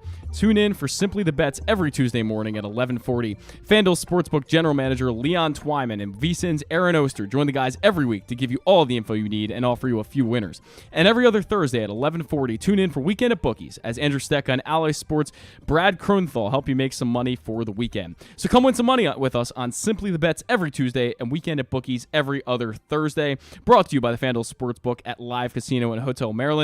Listen at PressBoxOnline.com/radio and watch at YouTube.com/PressBoxOnline. Thank you very much, Zach. It is now time for everyone's favorite take to rake. Last week, Zach took Cedric Mullins, Ryan Blake took Adley Rutschman, and I took Ramon Arias. Cedric Mullins, 6 for 23, a home run, 5 RBIs, 3 walks, 3 stolen bases. That's a 261, 333, 391, 724 slash line. He did have a sacrifice fly in there, which takes away from the on-base percentage. Ryan took Adley Rutschman, 6 for 17, 2 doubles, 1 RBI, 6 walks, 2 hit by pitches, a 353, 560, 471, 1031 slash line. I took Ramon Arias, 7 for 24, a double, 2 home runs, 2 big home runs, 4 RBIs, 2 walks, a 292, 346, 583, 929 slash line. And the reason I said this one was up in the air, you look at it and it seems Adley Rutschman, but Ramon Arias had 2 really big home runs. He had more, he drove in more runs. He had more home runs, and overall more extra. No, they had the same amount of extra base hits. What were the slash lines again? Could you read those off? Rutschman 353, 560, 471, 1031. Arias 292, 346, 583, 929. I think you gotta go. I think you probably have to go Rutschman. The reason I thought it was up in the air is because Arias did more with his hits than Rutschman did. Rutschman's OPS is so high because he walked 6 times and got hit by a pitch twice, which is that's not raking. That's just having a great eye at the plate, right? But he did go 6 for 17. 353 is pretty good. Yeah. And with a 353 batting average, 7 less at bats and 2 less games. The Ramon Arias. That's tough. You can call it a tie if you want. I mean, it's no. We're gonna give it to Ryan. Okay. We're gonna give it to Ryan, and it's not even giving it to him. Adley Rutschman both guys had a great week. All 3 guys really had a really good week. Yeah, and they all contributed in their own ways to this team. But ultimately, Adley Rutschman, despite it not happening, 6 for 17 is nothing that's no slouch. His impact was felt with the professional bats that he took. Yeah, the 6 walks, the 2 hit by pitches, that happens. That has nothing to do with your batter's eye. It just means you got hit by a pitch. The 6 walks, and they were all big. They all got him on base in a time when the Orioles needed him to get on base. And for that, I think his impact, even though Arias' 2 home runs were big-time game changers, the impact that Rutschman had overall, I think, was greater. Yeah. And it was consistent the entire week, whereas Arias, no hits the last 3 games. I think he had the 1 walk. So we're going to give it to Adley Rutschman. We have got to figure out the standings. I have no clue. I don't know either. What to say? Basically, what's going to happen is I'm going to have to take an hour or 2 out of my day sometime soon and listen to the tail end of every single show. I'll help you out. We'll do it. To figure it out. However, we don't have a guest to play Take the Rake. I had the second best week.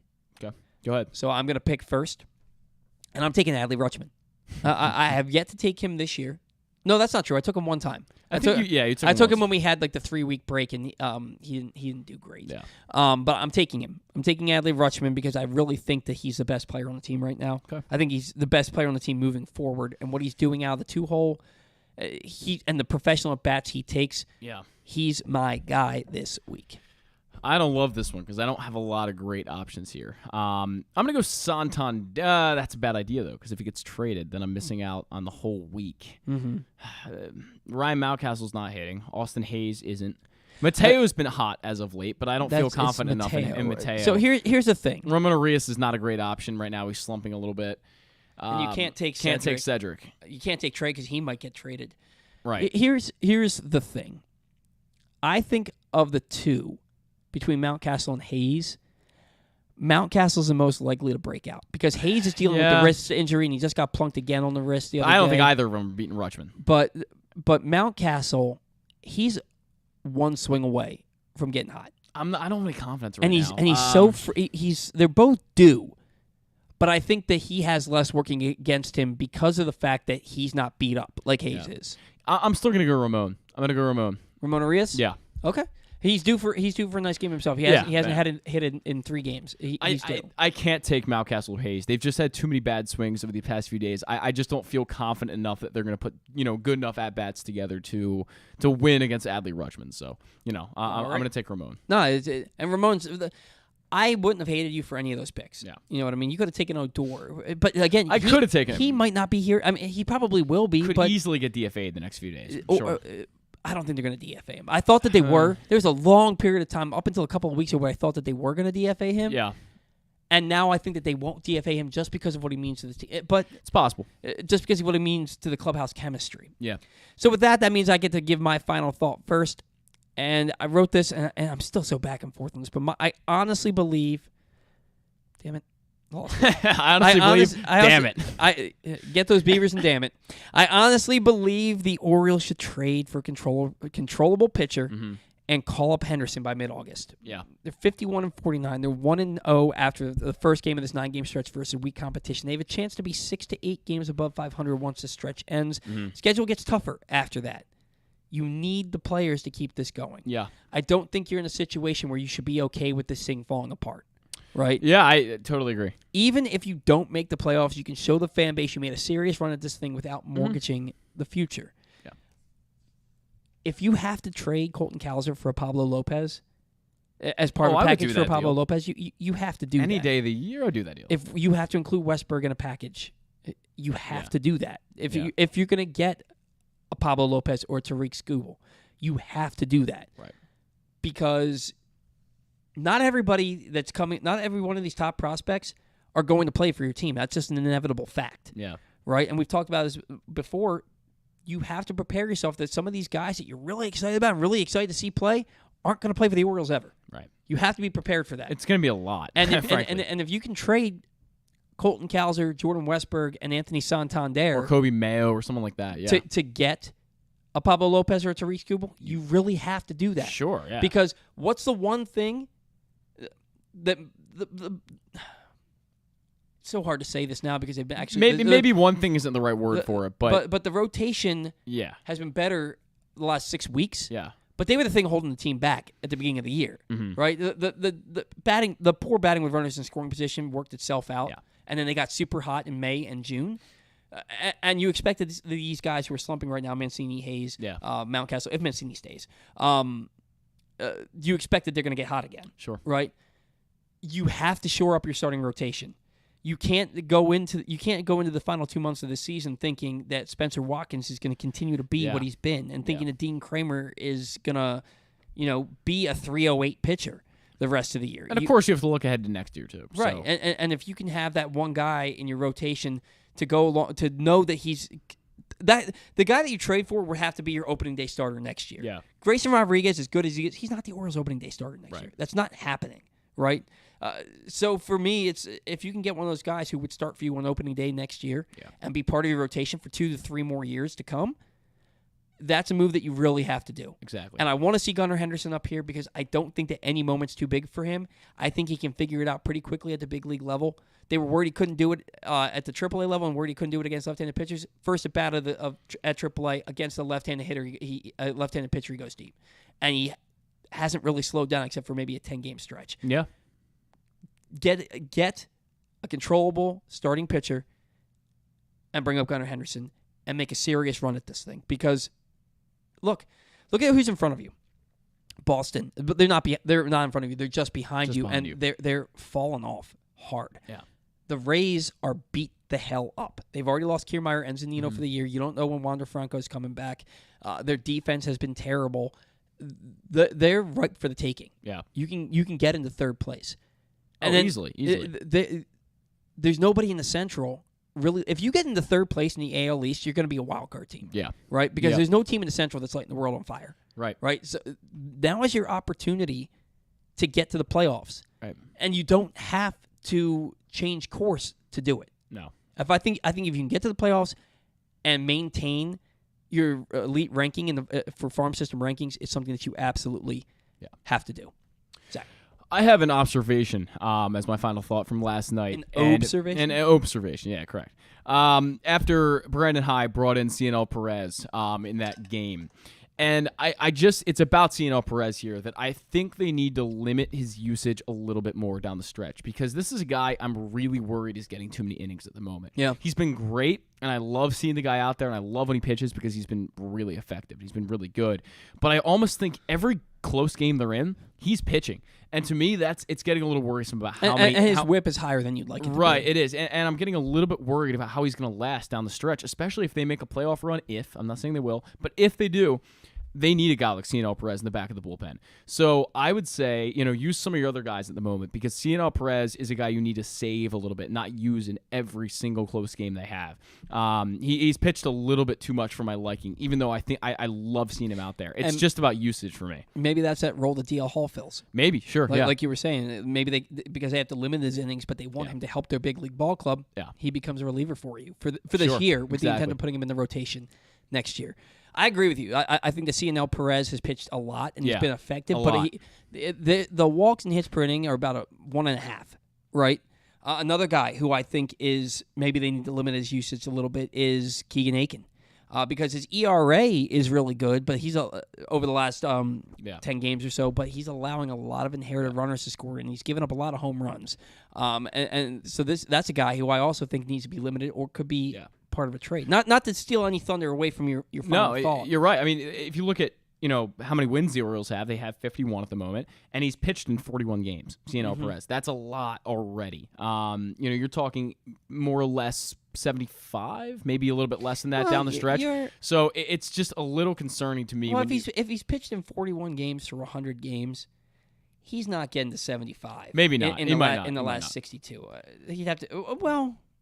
We'll see what happens. But he had to pitch every other day. My entire point is just to have him stay fresh. I think that's really important for them. Well, and that's when you get back to the rotation is how do you keep your bullpen arms fresh? You keep them fresh by having your pitchers get deeper into games, and the Orioles need something for this rotation to get them deeper into games so that you can keep that bullpen fresh. And maybe that's why that should be reason 1A why you trade for a controllable starter that can get you deep into the ball games. Man, this show was fun. I was saying to Zach over the break, this is one of those shows where you wish you had 3 hours. Yeah. We already went a half hour over, as it is. So much to talk about, so much exciting stuff happening in Birdland. We are super excited about the Baltimore Orioles, and no matter what happens the rest of the year, now look, we don't want them to win 14 games the rest of the year. You know what I mean? But no matter what happens, this season has been exciting and offers you a glimpse into the future. And to hear somebody who's around the team every day like Geoff Arnold say, you're past the rebuild, and now past the point where you're trading for young talent for the next few years, you're in a point to hear somebody who's around the team every day say that. It makes you feel like it's exciting. It's very exciting that in 2022, when we weren't expecting to have this season until next year, that we're saying you're past the rebuild. Gear down, guys. This is going to be a fun final 2 months. I'm excited to see what happens at the deadline. Excited to see who gets called up. Who stays, who goes, and if the Orioles really take a serious... I don't think, even as Mike Elias, I don't think you can look at what the Orioles have done, what their record is, and what the next 8 games, and not think, you know what, we got to go for it. We got a legitimate shot here. We got a legitimate shot. I'm really excited to see what happens. Guys, thank you so much for tuning in. Thanks to Stan the Fan Charles, as always, for his weekly segments. Thank you to Geoff Arnold for joining us on the show. Thanks to Zach Goodman for... producing and co-hosting and just being one of the best guys I can ever talk baseball with. Certainly appreciate that every week, Zach. We missed you when you weren't here last week. Appreciate that, Ball. Until next week. Oh, that's no slight to Ryan.